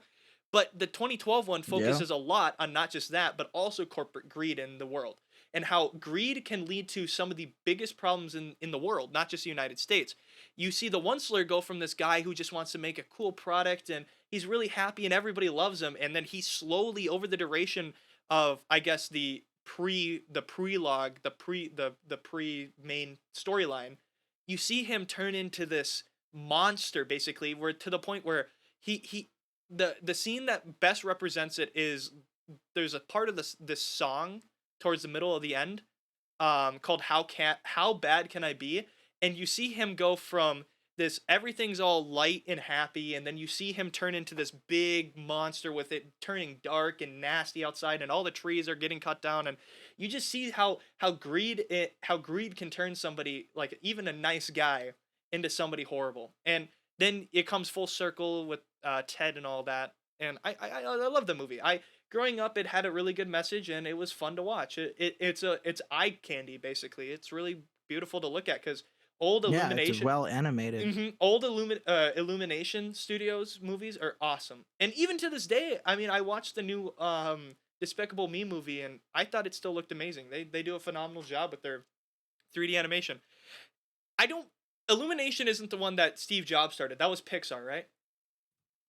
Uh, I didn't know Steve Jobs started an animation. So what happened was Steve Jobs got kicked out of Apple. They were like, "Fuck you," we don't want you here anymore. And he was like, "Oh, fuck you guys."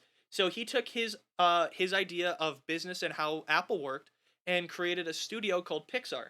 I believe it was Pixar. Yeah, because it would have been early 2000s because Illumination came out after Pixar. So he started in the late 90s or middle to late 90s middle to late 90s, and created Pixar, and then Disney bought Pixar, and then Apple hired him back as a CEO. He Yeah. came full circle. So yeah, there's your tip of the day. Fun fact. Interesting. But yeah, so Lorax Illumination always does awesome, and it has a good message. If you guys have not watched that movie, watch that movie, because it's only like an hour and 40 minutes long, and it's just fun. 28. Oh really? It's a really short movie. It's just a fun movie, and it has good music too. You don't And it's know beautiful. me, but my name's Sai. Okay. Coming in at number, let's see, this would be, okay, so that was 2019, 18. So coming in at 18 is Suicide Squad 2021. Now, now hear me out. This is why I put it lower. I love Idris Elba. I love Me too. and I always love what's her face is Harley Quinn, just because of the accent. It's such a Mhm. Harley Quinn thing, and she does it phenomenal. And that's just like her main accent. I know she's in The Wolf of Wall Street, has the exact same Margot Robbie. There you go. Yeah. But oh, I didn't put The Wolf of Wall Street on this list. Damn it. That would be an honorable mention, I guess. But no, so yeah, so Suicide Squad 2021 was phenomenal. I love that movie just because the acting is so good. The storyline is kind of wacky and goofy. But the actors and the way they do everything is just so phenomenal. And it's the first movie where I was like, so to me, John Cena has always been like the Rock, like we couldn't get the Rock for this movie, so here's the next best thing, John Cena. But like he's like the B grade Rock, you know. But he does phenomenal as Peacekeeper. Like I don't think I could ever see Dwayne Johnson as Peacemaker, but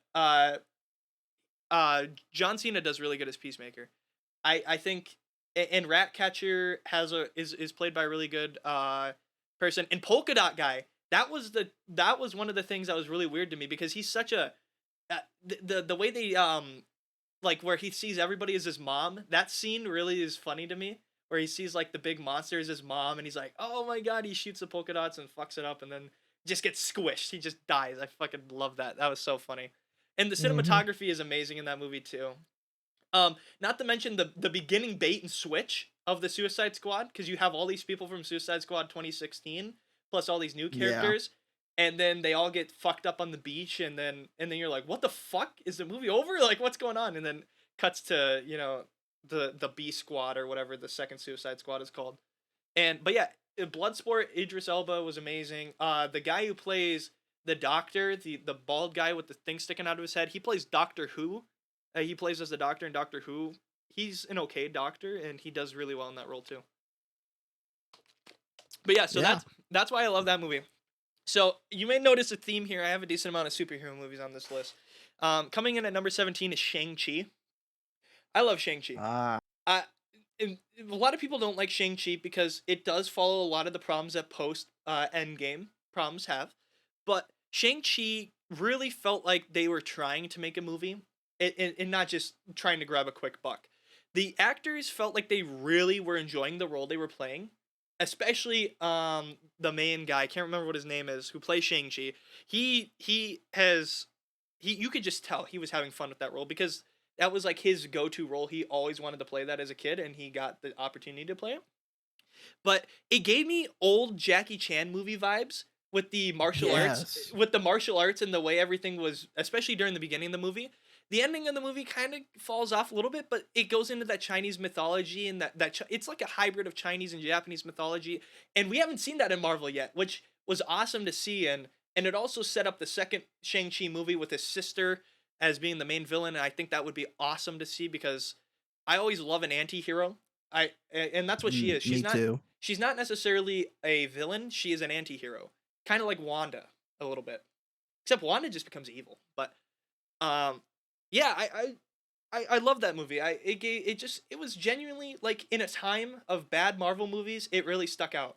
Like, cuz maybe before after we get Eternals, and that was just so bad, and then my hopes were so low for every movie coming out, and then we got a really good surprising banger movie, and I genuinely enjoyed it. Definitely one of the best movies of 2021, and probably the 2020s for sure. Yeah. Shang-Chi was probably one. I mean, I've seen it 3 times, so Yeah. seen it twice. I watched it when it was in theaters, and then I watched with my friend, and then I watched it on Disney Plus. Oh, speaking of Marvel movies, I'm going to see Wakanda Forever. Me and my friend, we haven't Whoa, seen we. whoa. You're white though. You can't go to that. No, I want to see it. But so me and my friend, we haven't watched a movie since Spider-Man No Way Home. So it's been a good year now, almost, and we kind of fell off, but we started talking again, and we're gonna go watch this movie because me and him are like big moviegoers, but we just never watch movies together anymore. It was so sad. But okay, so This is coming in, sad. yeah, this is such a sad moment. Okay, so that would have been 17. Coming in at number 16, we have this is a movie you probably never heard of, and if you have, you're a champion. And this is for listeners and you, Raven. Hardcore Henry. Yep. Yes, I have this that downloaded still. this fucking movie was phenomenal. This goes back to it has a pretty weird and kind of bad story, but the cinematography is fucking awesome. It is the First first time person shoot. the first time I've ever seen a first person movie actually done good. And it's not just a first person movie, it's a first person fucking shooter movie. It's so sick. And every shot just feels like it's so long, like it was one take, even though they are stitched together really well, like 1917 is. But it's so good, and even to the final battle, there's a scene where it's playing "Don't Stop Me Now" by Queen, and he takes this adrenaline shot, and he just goes Mhm. fucking ham on the androids, and oh dude, it's a Russian movie, but they do have an English dub. The English dub is okay. But it's great in Russian. And also, fun fact, I watched this movie 3 times. I watched it the first time in English, and then I watched it in Russian because I wanted to see how it was in Russian. And then about 2 years ago, I watched it in Japanese. And in Japanese, it really fucking kills it too. The Japanese voice actors do phenomenal in that. But the Russian is really good, and the English is really good. So it's one of those movies. If you haven't seen it, you could pirate it so easily online. I mean, you can download it really easily online legally, probably. It's probably all on YouTube actually, because it wasn't a blockbuster movie, really. Oh, I don't. You I might. remember it being in theaters. Well, no, it's not like it was in theaters, but it wasn't like a big blockbuster like owned by Warner Brothers or Paramount or anything like that. It was owned by a smaller company, I think if I remember correctly, and it got the distribution rights might be through New Line Cinema maybe or Paramount. I don't exactly know. But it's one of the smaller ones that kind of fell off recently. Okay. It's a great choice. Coming in at number 15, we have Halloween Kills. No, I'm kidding. No, this one might be even worse than Halloween Kills. That was a good bait and switch. Now, don't laugh at me for this. Actually, you can Okay. laugh all you want. Kong Skull Island 2017. Ooh, no, I that's a nice choice. I love this movie. This movie was like when I saw this in theaters, cuz okay, so for me, when I grew up, I watched the original King Kong, and to this day the original King Kong, I would have put it on this list, but it kind of does have a lot of problems with it, but the original King Kong was amazing. And 2005's King Kong or whatever was okay, but I didn't really feel like it did good justice to Kong. Kong really needed like a modern 21st century reboot. And Kong Skull Island is a really good, nice origin story.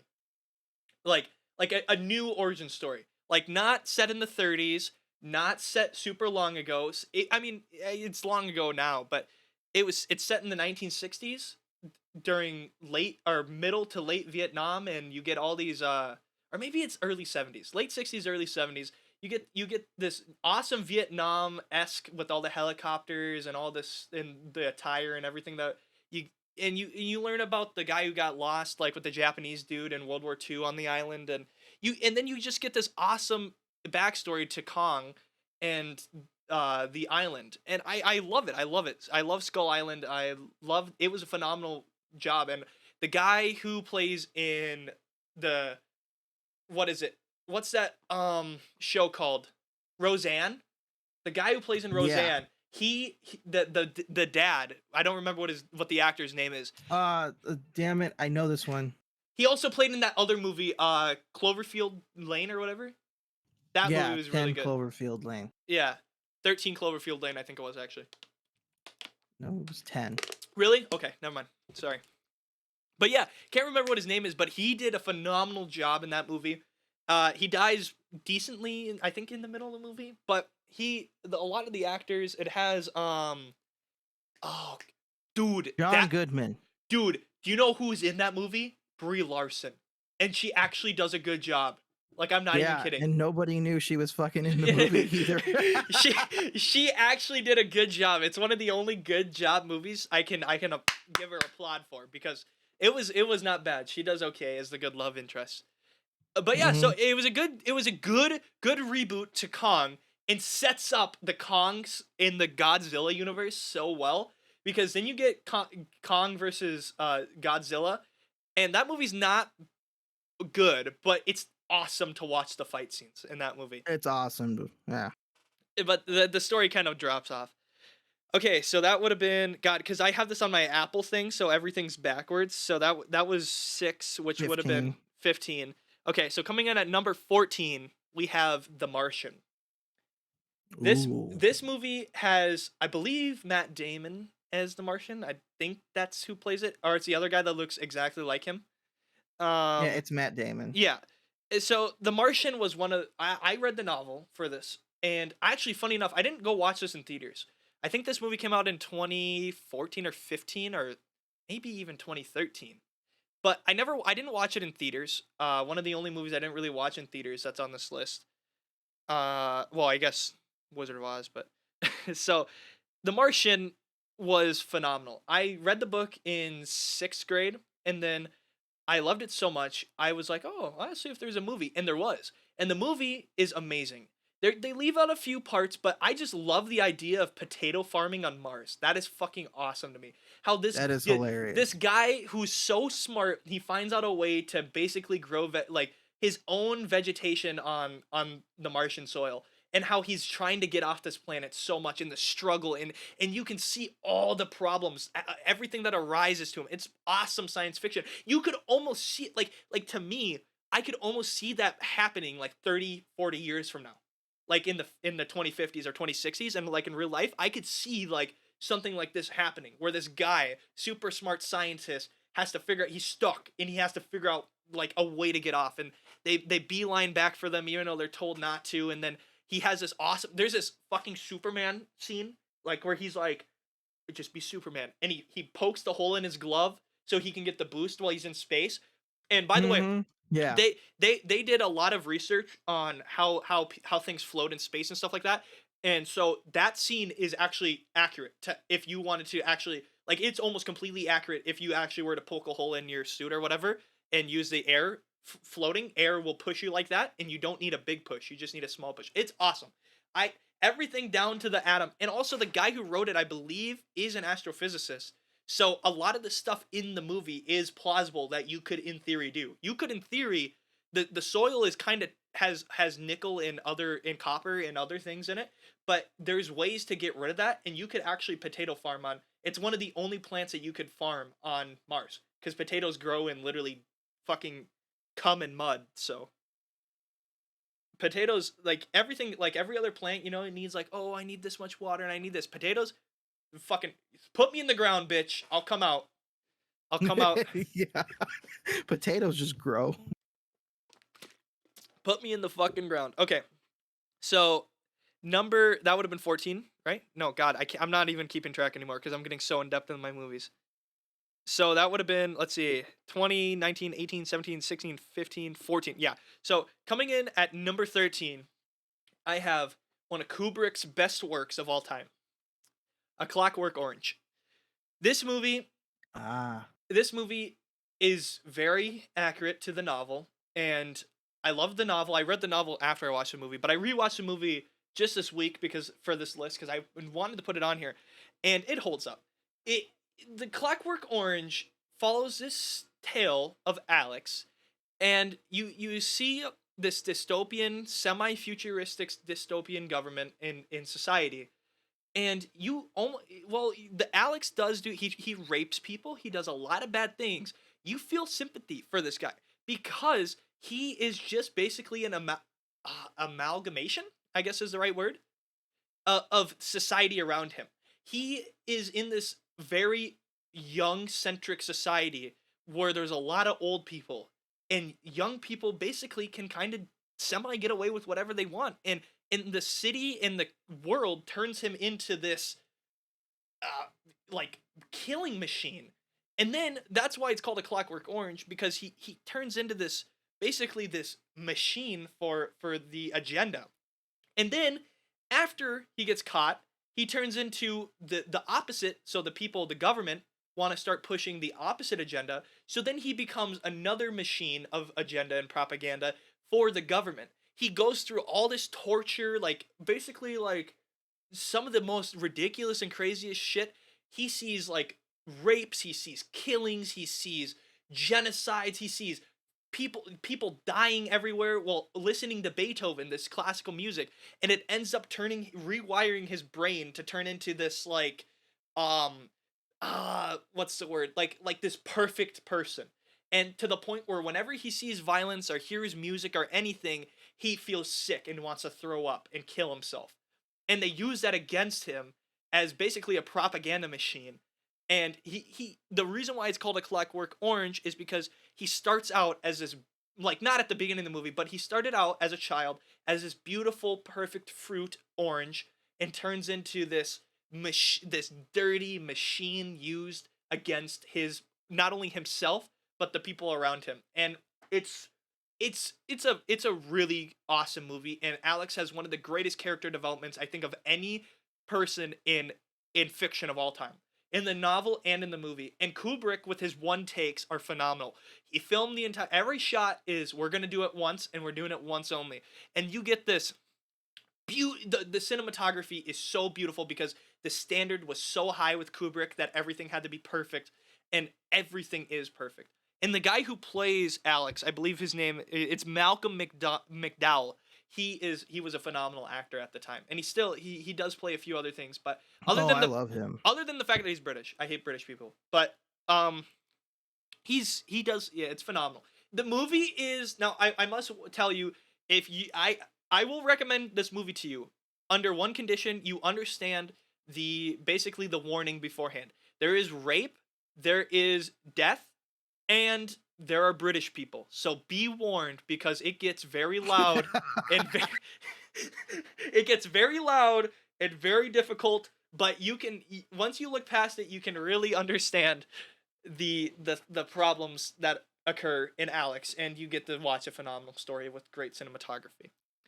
I would have put that movie higher, but it's just the problem is it's an old movie, and it has a lot of stigma around it that just it kind of can't really get any higher than where I put it. Coming in at number 12, we have Avengers Endgame. This is the modern movie, and I put Endgame on this list solely because it's kind of like the end of an era for me. It's not only the end of phase 3 in Marvel, so like a really awesome phase, but for me growing up, Marvel movies were the thing. From Iron Man when I was only like 4 years old to Endgame. I grew up, my entire childhood was solely based around these movies. And watching Endgame basically be like the catalyst to the end of this era of my childhood. I would consider Endgame came out when I would have been I would have been 15, but I was about that time I was turning 16. And really, this would be my, I would say this is like my catalyst, like the end of my childhood. This is like the noon of my day in my life, I would say, where that point on, I was an adult. I would say after Endgame. Endgame was just the last movie of my childhood, and not to mention it has one of the greatest final battle scenes of any fucking movie probably to ever exist and will exist. They could maybe do something on a similar scale in the next event, in the next Avengers movies, but it would take a lot of work. These characters need to develop a lot more. But it was the end of an era for me, and not to mention, it has Fortnite. Fortnite, dude. It has Fortnite in it. Oh my Oh my god. god. Thor playing Don't, dude, Fortnite, don't. dude. Also, Fat Thor is the best Thor. I love I agree. I love Fat Thor with the sunglasses. I do not like that he tells Brie Larson that he likes her, because that's kind of fucked. But Nah, that was just to shove her character in and to make her character feel validated. Captain Marvel's powerful, but I just don't like Captain Marvel. Sadly. I like Captain Marvel, just not the Brie Larson one. I honestly, I'm not a fan of really strong superheroes, to be honest. Superman is okay for me, but like the problem with me is like One Punch Man and anime and stuff like that and Goku. The problem is when the character gets to the point where they're so strong, you have to make the villain so strong, and then you just know exactly what's gonna happen now. Yeah, And that's why Dragon Ball Z turned me off. It was like, aha, he's Super Saiyan, and then and the somebody one else thing comes about along, One Punch he's Man Super Saiyan. is One Punch Man is so like it's meant to be a parody of strong superheroes and strong people. And while it is enjoyable to watch, it just kind of blows because you already know what's going to happen every single time. Superman, they try so hard to make him work in the DCEU, but it's a struggle, really. Superman's a struggle. It's a struggle to make a movie centered exactly around him. You basically have to have him as like a side supporting character. Kind of like Batman versus Superman's perfect. Like a dual movie where it's following two different people. He works well in that. But a single movie around him, it's hard to do it more than once. Like Man of Steel, after that, it's you don't really have anything else you can really do. I mean, you can do Black Adam versus Superman, but then again, you're getting on that duo whatever. But no, Endgame was like the end of my childhood for me. That's my biggest thing, and I got to give it props for having decent CGI, awesome battle scenes. The time travel doesn't. Endgame has a lot of problems, mainly story wise, but I like the idea of how they time travel through the quantum realm. I thought that was really interesting. Um, and it also set up a lot more character development for Ant-Man. Funny enough, Ant-Man is been a struggle, if you couldn't tell, after Ant-Man and the Wasp, and Yeah. so it gave nice little character development to him, even though Ant-Man is fucking stupid. Okay, so that would have been 12. Coming in at number 11, we have The Interview. Ah, I love this one. So The Interview is one of my most favorite movies of all time. I love Seth Rogen. I almost said Joe Rogan. Holy fuck! I love Seth Rogen. I I love this movie just because of the idea of how they portray Kim Jong Un, and Yeah. I love the idea of this goofy fucking talk show about American drama just so happens to be the number one show that one of the world's worst, most strongest dictators just loves. He freaks the fuck out. He's like, oh my god, it's him. It's what was the show called? What's that character's name in the show? I can't remember. But I fucking love that. I also love it has one of the greatest CGI scenes of all time. Funny enough, the CGI scene was actually basically completely done by Seth Rogen, and get this, Adam Savage from Mythbusters. Damn. And they were the two they didn't do the CGI, but they were the two basically producers of the CGI scene where the helicopter blows up and the stuff starts hitting it, like the flames start hitting his skin and burn him. That was crazy. And also, funny enough, The Interview, Sony got cease and desisted from that because they're a Japanese company, and Sony was like, "Oh my god!" And so then there was this big press conference. I don't know if you remember the news around that time. It would have been 2014. Oh yeah. There was a I big do. press conference that that Obama was going to make, and everybody thought Obama was going to shun Sony and shun Seth Rogen and all this shit about how you don't do that. And he came on full blast and he was like, "Fuck you, Kim Jong Un. If you got a problem, come fight us because this fucking movie is perfectly fine."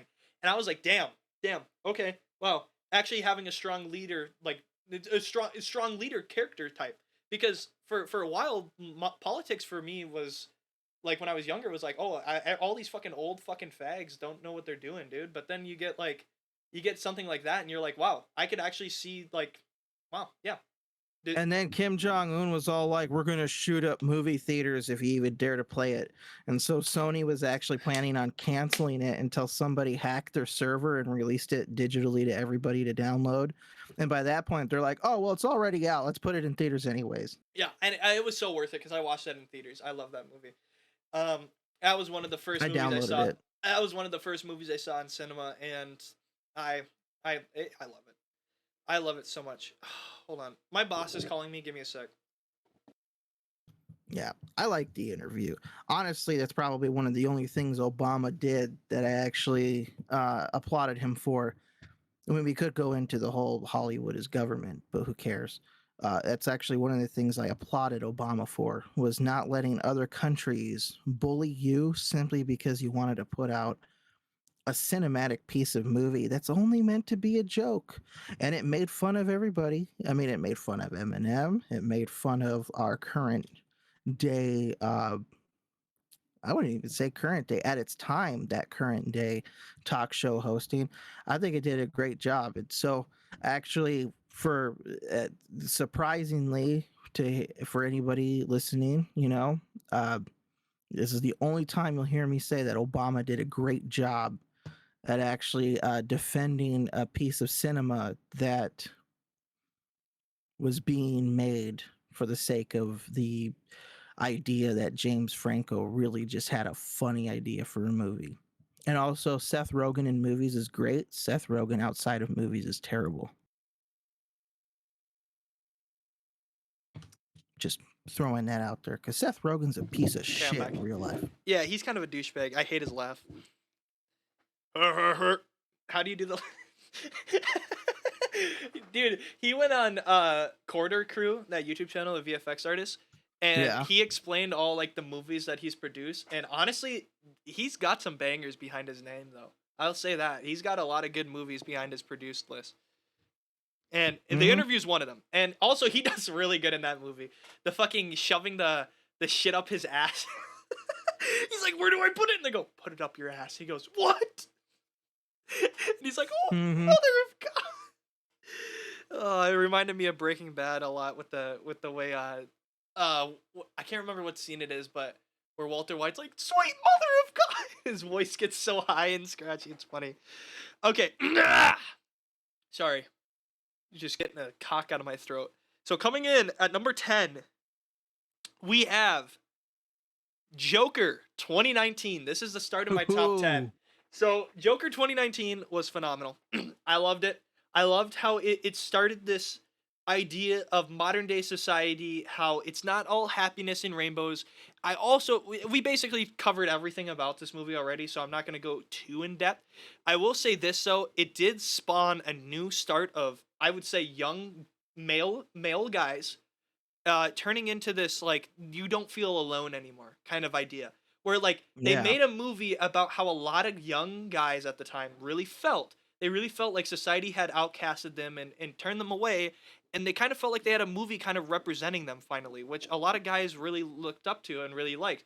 I mean, of course they're not going to go on a talk show and shoot a guy, especially somebody as cool as fucking what's his face who played him, Robert De Niro. Robert De Niro.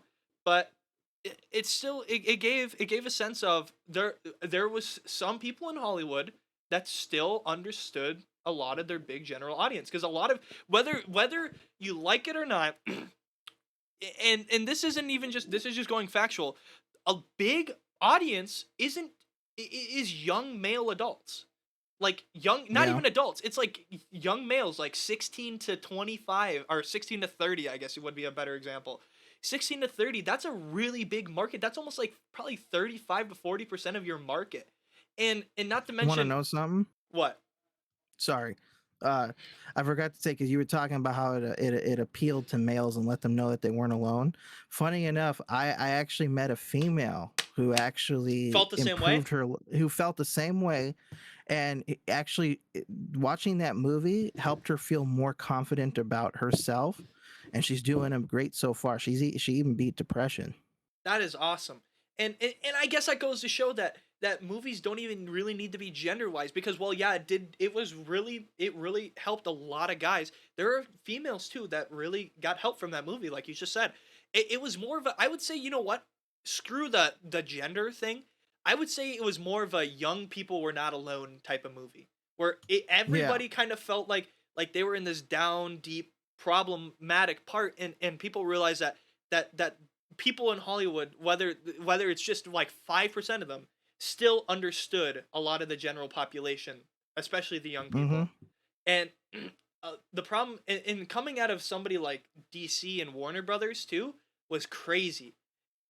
In Joker isn't supposed to be like a movie that's supposed to really be in the Batman universe or any type of universe really. It's kind of just meant to be like its own thing. Like it's just meant to be a piece of like a piece like a, it's meant to be its own piece to show society basically, and a different take and outlook of society.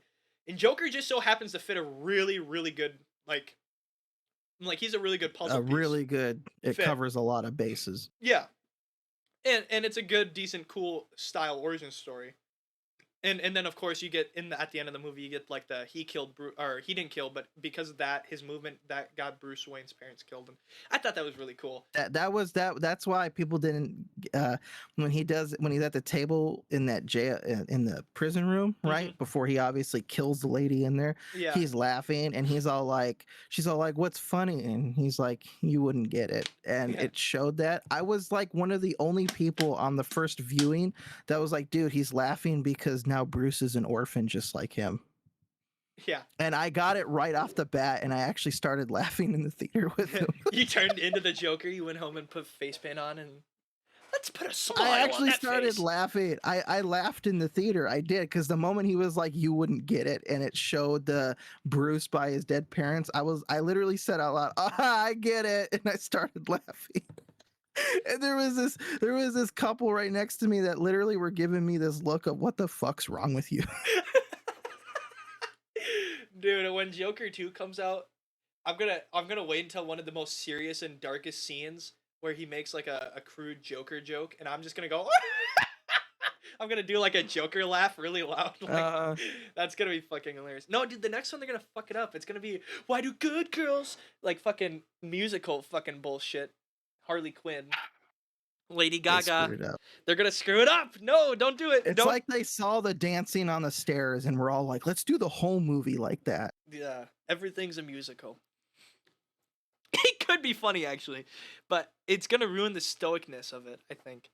Okay, we're coming off of a lot of DC. You notice you got a decent amount of DC on here. Coming in at number 9.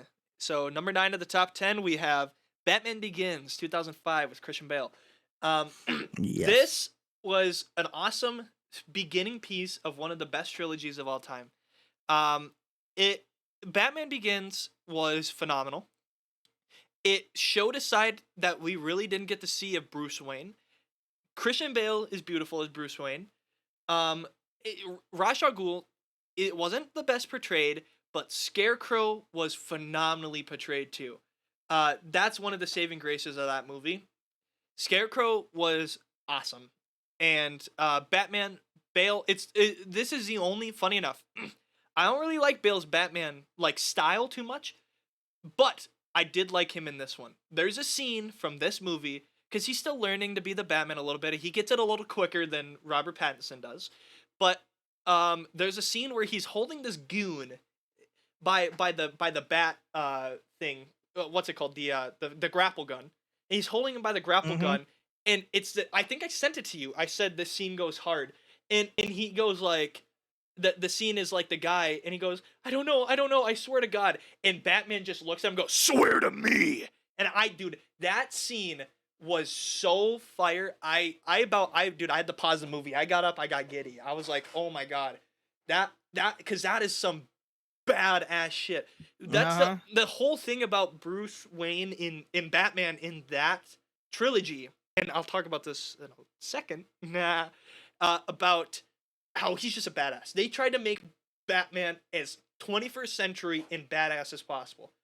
And I loved it.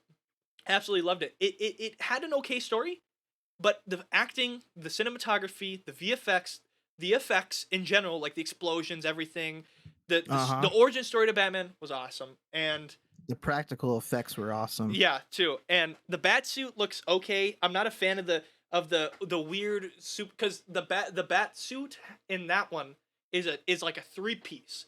The suit and the neck the neck, and like the shoulders are all like into the shoulder, like the middle part are all one big thing. I think I just like if it was just a mask more, but it works fine. It's phenomenal, and it looks very slick and clean. And Sets up the next movie very well too, with the ending kind of having this Joker style. I think Joker laughs at the end of it, if I remember correctly. But coming in at number 8, this is one of my most favorite movies of all time, basically because I read the book and then I saw they were making a movie about it, and the movie turned out to be awesome. So the movie is Murder on the Orient Express. Now, I remember watching this. so this movie is in one of my most favorite novel series of all time. I don't like a lot of novel series. The only novel series I can really think of that I love, there's 2 of them. It's probably Harry Potter and Dune, but most times I don't get into a big novel series. But the Hercule Poirot series, well, it's not called that, but basically any novel with Hercule Poirot is awesome. He's a different style detective because he's not like Batman, where he's a detective that kicks ass. He's not like Sherlock Holmes, where he's this kind of, young detective who kind of is pretty badass too, but isn't on the scale of Batman with all his toys and gadgets. He's this old man who just uses logic and real thinking to figure things out. And you get a sense of realism to it because he's not like invincible. He's just scared of a simple gun. Like Batman and even Sherlock Mm-hmm. Holmes, they get this sense that they're not really scared of anything. But you get this kind of realism to the story, and not to mention the story is phenomenal. It has one of the greatest twists of all time. I almost was gonna put Death on the Nile on this list too because I love Death on the Nile, but I didn't. Death on the Nile does pretty good too, but Murder on the Orient Express, spoiler alert, basically they're trying to figure out who killed this guy on this train. And it can only be anybody on this train because there's no way that anybody would have fled because the train was going really fast in the middle of a really harsh winter, and that person would have basically committed suicide, and it's just not plausible for somebody to have done that. So somebody on this train had killed him. And so they group everybody together and they figure out who did it, and they find out that after everybody lied, they find out that everybody on this train had a grudge against this one guy and killed him. So you find out that everybody was the murderer, basically, which is so different because even Death on the Nile follows this problem where it has like one kind of semi culprit to it, even though it's a duo that you can kind of see. You can't see this ending coming, and I love it. I love the detective work that goes into it and the clue finding and everything. That it's just phenomenal, and I loved it. I loved Murder in the Orient Express, and Hercule Poirot is awesome, and also the guy who plays Kenneth Branagh or whatever the fuck his name is, he's not too old either, so he can continue playing this if they want to do some of the other more popular Hercule Poirot stories as well. And this movie had Johnny Depp in it too, so. Okay, Oh yeah, coming it did. in. Okay, so that was okay. So 10, 9, 8. So coming in at number 7, this is my most favorite Avengers movie, in Avengers: Infinity War. Um, I love this Yes, one just because of the fact that Thanos is awesome in this movie. he's He the hero of the story. he's basically like his own. He's not necessarily a hero. He's just like an anti-hero because technically the heroes are the Avengers, but he's not necessarily really a bad guy.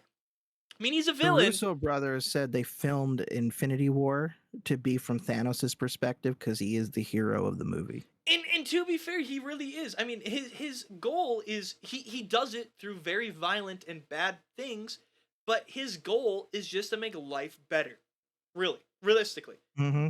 And that's his thing is he saw how bad his world had happened and saw all these things that were happening from all the worlds he was conquering and realized, I'm a bad guy, but I can do something good through my bad ways. It's kind of like actually I can't really think of a good example right now, but Thanos, yeah, he has this really bad sense to him that he just really wants it, and to prove to him that he is a good guy, he destroys the Infinity Stones. And some people can argue, oh, that's so they can't undo the snap. But realistically, I think he just didn't want anybody to have the stones other than him. Like he knew those stones were way too powerful and way too big of a problem, and somebody who was a really really really bad guy would be conquering people with these stones, and he Mm-hmm. destroyed them. And also, if he was such a bad guy, he really would have, after he destroyed all life and population, or 50% of the population. First off, he would have just destroyed the entire population, which is why I think I hate Endgame because he goes, they actually do make him into a villain. I'm gonna rewrite this universe where everybody loves me. It's like, oh my, snoozer, dude. Like that, you're destroying Thanos, kind of. And but Infinity War, he destroys the stones, and then instead of conquering people, instead of doing anything, he sits and he farms. He sits and he enjoys the life that he just gave everybody else. Now, in theory, there are some practicalities to 50% of life going away, but there are some problems, mainly to do with family and love and stuff like that. But it's not very ethical is the problem, even if it was the right thing to do. But I love that sense because look, we just talked for almost 3-4 minutes about just the villain alone, and that's exactly Yeah. why I love that movie, because it has one of the greatest villains of all time. They make After Thanos. all, the hero won in that movie. Technically you could kind of say nobody wins really. I mean, he does win, he gets his way, Everybody wins. but everybody technically really gets the W in a sense. But then you get the Avengers coming in. Who have to cheat and go back in time because they're too big Facts. of a pussy to deal with their Facts, loss. dude. Take the L. Take the L. Take the L. Continuing to act like villains, by the way, playing unfairly. Yeah, take the L. Take the L. Mm-hmm. I But- think that's why Thanos said what you said was a snoozer, is nobody was being grateful and everybody's trying to undo what was good for them. So rather than having a bunch of people who remember the old ways, tear down the universe and rebuild it with people who will just be more grateful for what they have. And yeah, I think the only problem Thanos would have ran into with that is you got a lot more powerful people in the universe that are gonna start coming to look for you after that point, because Mm-hmm. according to everything, Galactus is still out there. There's still these really high, powerful ancient gods and beings that are definitely going to step in when Thanos tries to rewrite the entire universe. And I think Thanos probably eventually would have got his ass kicked either way, whether or not it was from the Avengers or not. There would always been a problem. I feel like he would have got to the point where even if he did rewrite the universe, the people he still probably wouldn't feel grateful, and he would end the universe. He would kill all life at that point, which then you get to that weird he turns into a villain kind of sense. But yeah, I loved He did it. nothing wrong. Yeah, Thanos did nothing wrong. He even bought I them all loved hearing McDonald's. kids cry though. That was hilarious. He snaps his fingers. Spider-Man gets turned to ash. No, what about Spider-Man? Tough luck, kid. Sometimes the heroes don't win. Get over it. And then in Universe 56, he buys them all McDonald's afterwards. Let's go. Ba ba ba ba ba. Okay, coming in. Okay, so that's 10, 9, 8, 7. Coming in at number 6, we have The Dark Knight. The Dark Knight was awesome. The Dark Knight for me was exactly everything that it needed to be. It followed up Batman Begins to an even higher scale. It's very rare that a sequel ends up being better than the original first movie, but this is one of them. Joker is played phenomenally. Batman is okay in this movie, but he's not the shining star. Really, Joker is the big shining star of this movie. Beautiful plot, damn straight. Beautiful effects, beautiful cinematography, and you really get to see Bruce Wayne turn into the philanthropist that he is, the playboy, and I love that. I loved Harvey Dent too, even if he didn't get as much screen time as he deserved as Two-Face, and yeah, I loved it all around the board. I loved Batman, or Dark Knight, sorry. I love the movie too. It's a phenomenal movie, and it almost was in my top 5, but I couldn't quite get it in there. I couldn't quite get it in there because there was one other superhero movie that I think for me I had way more fun in watching than The Dark Knight. And coming in at number 5, Guardians of the Galaxy 2014. I love Guardians of the Galaxy 2014. You can hate on me all you want, but I love Star-Lord. Yes. I love the idea of Star-Lord. I find he has such a he has this very tragic and sad story. And I mean, and especially this volume 2 really focuses on this too, because it focuses heavily on Star-Lord's father. But he has this very sad story, and he really turns it around and turns himself into, likable, fun goofball who, is trying to save the galaxy, basically, the universe. And I loved Guardians of the Galaxy as well. Everything about it, because it's goofy. It some people can argue is the start of the goofy Marvel, But to me, the goofiness works because the Guardians of the Galaxy, A, were already goofy, and the jokes land. Because that's the thing. Well, She-Hulk was always goofy too, you know. Yeah, but the problem is a lot of the She-Hulk jokes don't land. The Guardians of the Galaxy jokes and traits and quirkiness really land. They're funny. It's genuinely just a fun movie to watch, and you can still get the sense of sadness and realism through it, and you see character development and characters struggling throughout the movie. Also, the breakdancing scene was fucking phenomenal too. I love that. Yeah, But no, that I liked it. I had so much fun watching that movie because that was also one of the first movies I watched in theaters, and I loved it. I fucking loved it from head to toe. It will stay probably in my top 5 forever. The memories I have from that movie are phenomenal. I love it. Okay, Great choice. coming in at number 4 in the top 5, we have John Wick Chapter 1. I love John Wick Chapter 1. Chapter 2, Chapter 3 are pretty good. I love them too. But John Wick Chapter 1 set the start of a very awesome movie and an awesome story of John Wick. And like you said, we talked about this a lot already, so I won't go too much into how it changed fighting and everything forever, but just everything about it. And especially when Keanu Reeves in a good role and you let him be himself and not try to force him to be somebody different or something different, he really does phenomenal. And John Wick, the dapper suit and the style is so fucking fire too, and how he's got one of the greatest looking like attires of any like badass. Clean and Yeah. slick. Yeah, and especially Keanu in a suit. Whew, gonna make me act up. Yeah. But yeah, we talked already about that. But that's my number 4 movie. Also, another fun fact about that movie is it wasn't supposed to be released, nor was it supposed to be serious. The two who worked on it actually made the movie as a joke because they sat there and laughed that the Lionsgate wasn't going to allow them to release a movie where the entire premise is a dude's dog getting killed and he goes and has a revenge streak because of it. And it was actually meant to be a joke. And then like it got premiered to the higher ups and they were all like, oh, we don't know if we like you killing a dog on screen. And they're like, yeah, well, it can't work without it. So they're like, all right, let's release it. And they released it and it actually like soared. It was actually just meant to be a project where they gained a little bit of money to get something for like a bigger movie they were planning. And then of course that got scrapped because John Wick became a success. Yeah, and then John Wick comes and while it might have trying to have a goofy tone to it, it's phenomenal. It works so well. You can look at, I mean, it's one of those movies that you can put on different lenses and look at it differently, and it works. And it works in all different lenses. Goofiness, style, fighting, everything. Any type of lens you want to put on it, it nails every single time you try to look for that certain thing. It's great. I love that movie. Yes, it is. Okay, this is why I said shit gets a little goofy here. Coming in at top 3, drum roll, top 3. Woo! Number 3, Star Wars Episode 3, Revenge of the Sith. You put it in your top 5, I put it in my top 3. I love this movie. This was one of my biggest movies growing up too. I fell in love with the Star Wars franchise when the first movie I watched, funny enough, was Episode 5. My grandma had a VHS of it, and I remember watching it, and I loved it. I love that movie so much, and I couldn't put it on here, though, because I ended up falling in love with the franchise, and I got really into Star Wars, and I watched all the movies, and I fell in love with Episode 3.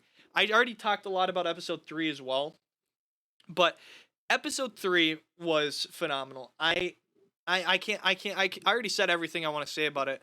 And the story from Anakin turning from light to dark, and you already kind of had this sense building up, and you know somebody's got to become Darth Vader. Anakin's got to become Darth Vader somehow. But they even still, there's still tension and there's still hope. Like I still had a hope throughout the entire movie that Anakin was just gonna stop. He was just gonna let Mace Windu kill him, and he doesn't. I mean, of course he doesn't, but you still, it's done phenomenally. Yeah. It's one of Hayden's best work, and I know the problem is with Darth Vader is when people play Darth Vader, they kind of fall off afterwards, but he did awesome. He was great. I loved him. He did. And it does set up him playing Darth Vader in Kenobi, which he does okay at. Pretty good. I like the fighting. He can fight. That's the best thing is he really can fight with swords and lightsabers. He's got that choreography down really well, and The choreography of that fight between him and Obi-Wan will never be matched in another Star Wars movie, probably ever. I don't think so. Probably not. It was great. It was fucking phenomenal. And yeah, that was back when George Lucas actually forced them to get good at their choreography instead of just, let's just wave some lightsabers around, guys, and we'll edit it in later.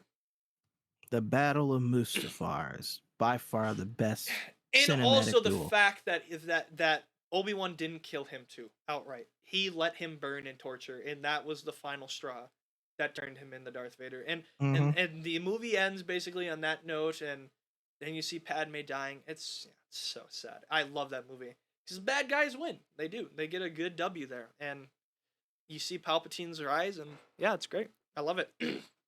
Okay, coming in at the number 2 spot, we have American Psycho. Now, I love this movie. I adore this movie because I love the novel. And while it's not to the T on the novel, it is the greatest representation of American Psycho that you're ever going to get, because that movie, even today, even that movie is so toned down compared to the book, and yet that movie today would not be able to be released. That movie would have been canceled. Oh, yeah. Completely. They would have shut that project down. But they let it go. And American Psycho is phenomenal. I love Christian Bale because it's peak Christian Bale. It's peak. It is. It's peak Christian Bale. It's not even just peak Christian Bale's acting. It's peak like physical form too.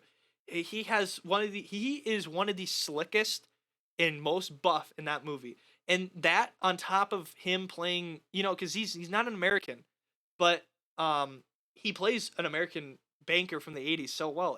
And you get the sense of the Reaganomics and the baby boomers that came around during that time, and it's awesome. I love Patrick Bateman. Patrick Bateman is just a phenomenally well-written character, and he has a lot of struggles that he can't really overcome, and let him really get to him, which is because he becomes a psycho. Also, I love the fact, I don't know what it is, but we'll get into that in a minute. But have you ever noticed that for some reason people from the EU say psychopath so weirdly? When I was watching Pattinson's Batman, and then I was also watching Christian Bale's Batman, in Dark Knight he says psychopath, and then he talks about, and Pattinson talks about psychopath in Batman 2022, but both of them say psychopath, like path, like they really emphasize the pa part. I don't know why they say like path. Like I don't know if it's their accent really fading there, but psychopath. Yeah. Well, because what is Christian Bale is what, Irish? No, Scottish. What is he? Oh, that's a good question. He's not British. I know that. He's either Irish or Scottish or something. I don't remember what he is. What is he? Tell me. He's English. Bullshit. There is no way.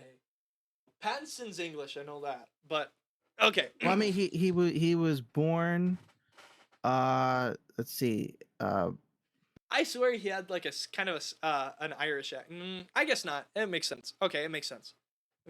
Partially German as well. Okay. He's got that kind of Polish accent then, probably, because that's Channel Icelander. Okay. Because he's kind of because that's basically the Polish accent is just like English and German accents combined. He was born in Wales. Okay. Yeah. Okay. That makes sense. But no, Christian Bale does awesome, and he also has a really good American accent. I love Patrick Bateman's voice because it's so synonymous. Like you can really tell that's exactly what the writer was going for when he wrote American Psycho in the 90s, Bret Easton Ellis. And it's toned down, but I love it. I love it. I don't care. It's the best you're ever gonna get. I would love them to make like an HBO original show on Patrick Bateman, so they could go way more in depth and go fucking A rating, adult only, and cooking people in the sausages and shit. But no, you're never gonna get it, sadly. And coming into my number 1 movie of all time, drum roll please. It is. It's Morbin time. So it is Morbius! Morbius! Woo! It's Morbin time. No, my number 1 movie is another bat. However, Batman 2022. Batman 2022 was my number one movie on this list. Because to me, I'm coming off of a point in my life where I really, really, really didn't have any good movies that I had a lot of good movies I liked this year, but none of them to the point where I was at the point where I wanted to watch it over and over and over again, and I really, really just every single viewing I find something different. Batman 2022 is phenomenal. Pattinson does okay. He has a lot to get and learn from, but that's the whole point of him being Batman. This movie is a very good catalyst into something bigger. This movie starts off amazing, ends amazing. Every single scene, every single frame has something in it. It has meaning, it has purpose. You cannot basically cut any part of this movie out and really have it in really like gain or lose anything. It's just perfect, exactly how it is. It's the perfect length. The Riddler is awesome. Paul Dano does it amazingly. I love the riddles.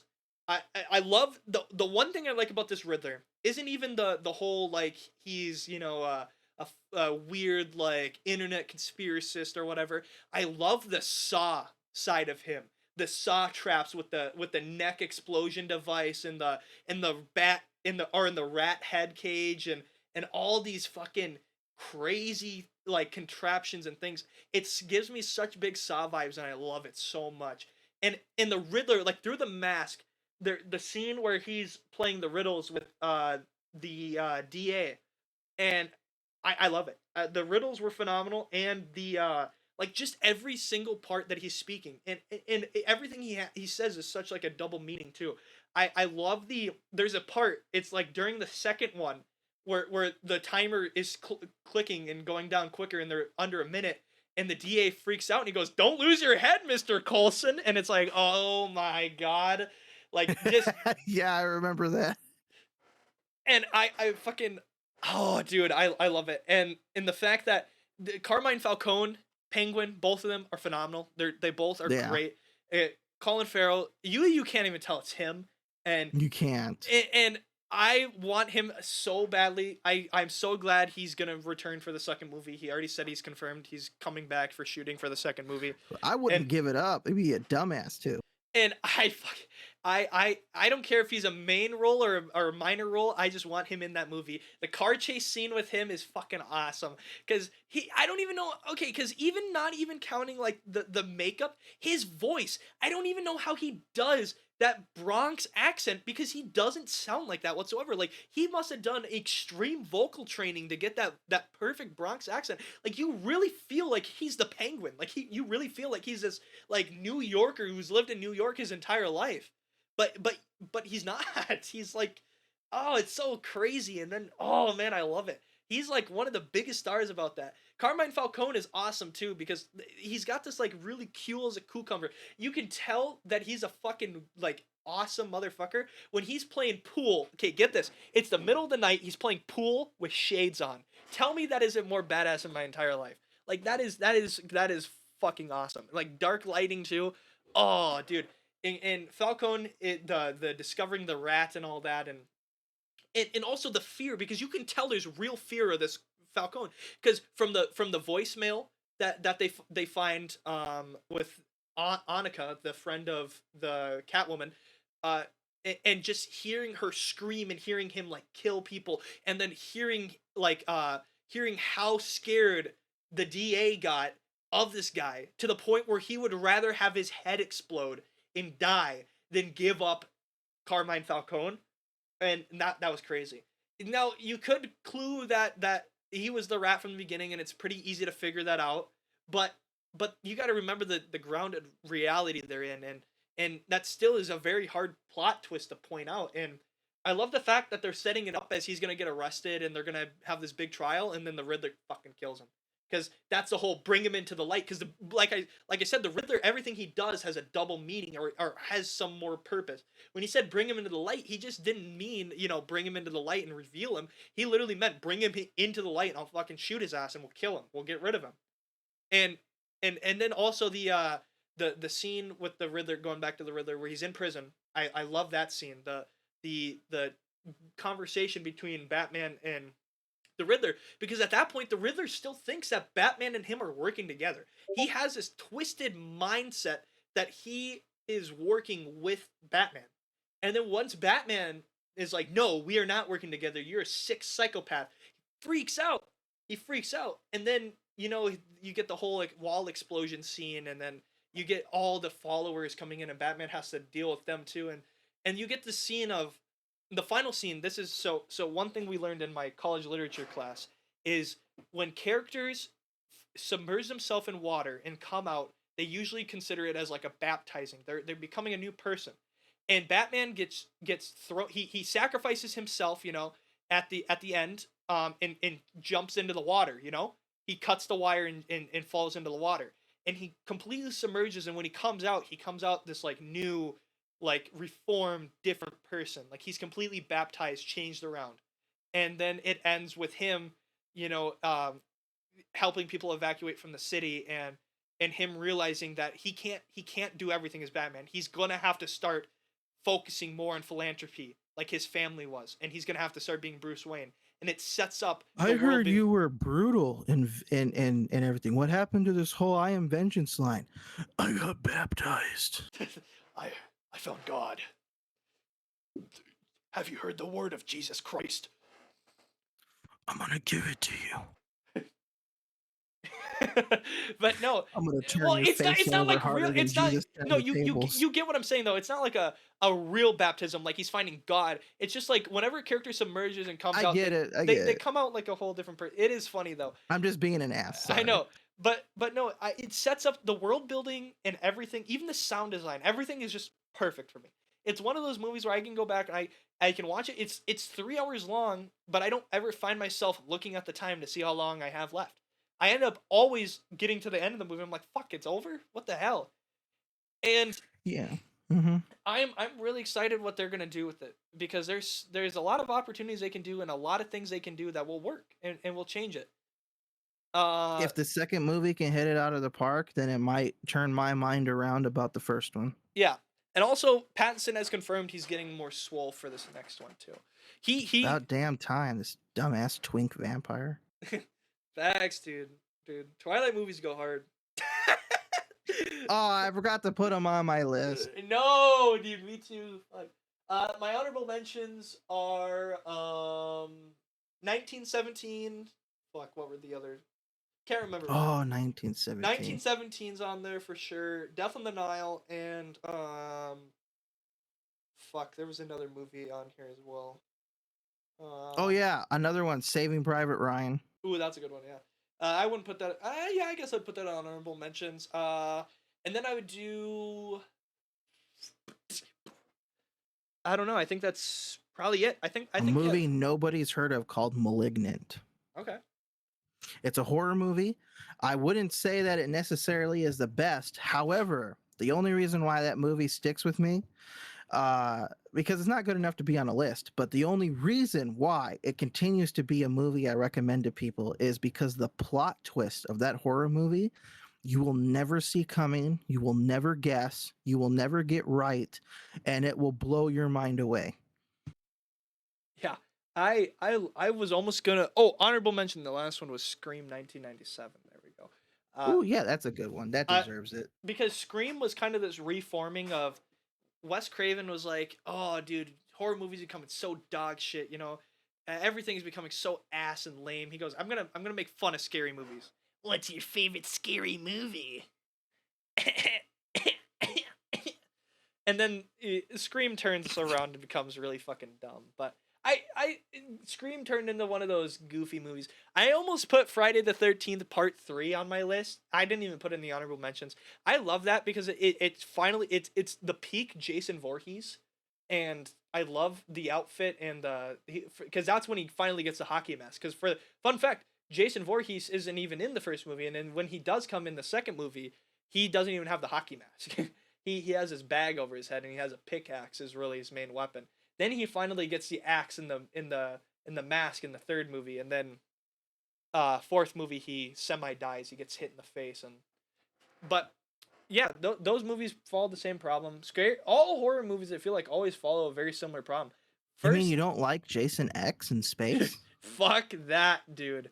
Fuck Jason X, dude. That has got to be one of the fucking dumbest things and ideas I've ever seen. I hate Jason X. I hate Jason Goes to Hell too. I hate that fucking movie. It sets up Freddy versus Jason awesome, and I love that Jason whoops Freddy's ass, but also that movie, dude, I hate that movie, but I love the fucking fighting in that movie. That fighting, cuz you have this goofy, cuz Freddy Krueger is this goofy, horrible, like vile guy, and you have Voorhees who's just this brute. He can just handle it. And in the dream world, he gets fucked up. But then Jason brings him into the real world, and he's like, oh shit, dude, I'm fucked. I'm fucked. Because Freddy when he's not in the dream world is garbage. He's just a guy with, he's just literally, when he's in the real world, he's just a guy with claws. That's it. Yeah. That's why I Can't manipulate reality. Yeah, and that's why I love I love Dead by Daylight, the game, because they follow all the like villain traits, or I guess killer traits, really well. Uh, Michael Myers has this. He's silent. He's completely silent. He's really slow and silent. And then he, over time, as he catches up to, like, he has this thing called Thrill to Hunt or something like that, where if you keep chasing them, he gets faster and quicker and stronger. And that's one of his things. Ghostface from Scream, he's super silent, can crouch, can hide around things, and then he becomes really quick for really short periods of time. But Freddy, they do like perfectly, because Freddy you would think would be really hard to do, but basically Freddy's completely invisible. He's always in the dream world. Freddy is completely invisible, but he's not as strong as the other killers. He's completely invisible, but he if people aren't in the dream world, he can't fuck with them. Like, he can't really find where they are. He's kind of just gotta walk around and get people. So he's invisible, he hits people, and then he brings them in the dream world, and you have to try and snap out of the dream world at certain places. I love that. And then they do all the other killers really well. They do Leatherface. Dude, Leatherface. Oh my god, Texas Chainsaw. I love those movies good.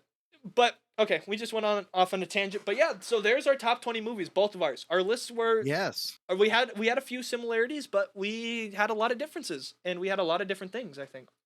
That kind of just shows our personality. You have a lot more like action style movies. I'm an all-around type of person. Like, I just all different types of genres. And I'm more of a cinematography and superhero guy, I would say, more than anything. I either really love a really good story, or it has to be like very well like shot, basically.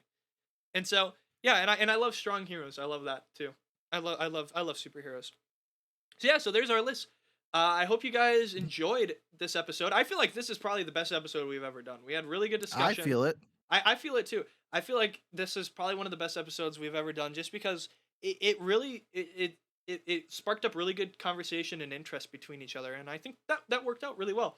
So this is also a longer episode too. So, but yeah, so Apple, Spotify, Google, wherever you get your podcast that isn't the video, is going to get it first for 24 hours. So yeah, I hope you guys enjoyed, and I guess we'll see you next week then. See ya, peeps. See ya. Bye.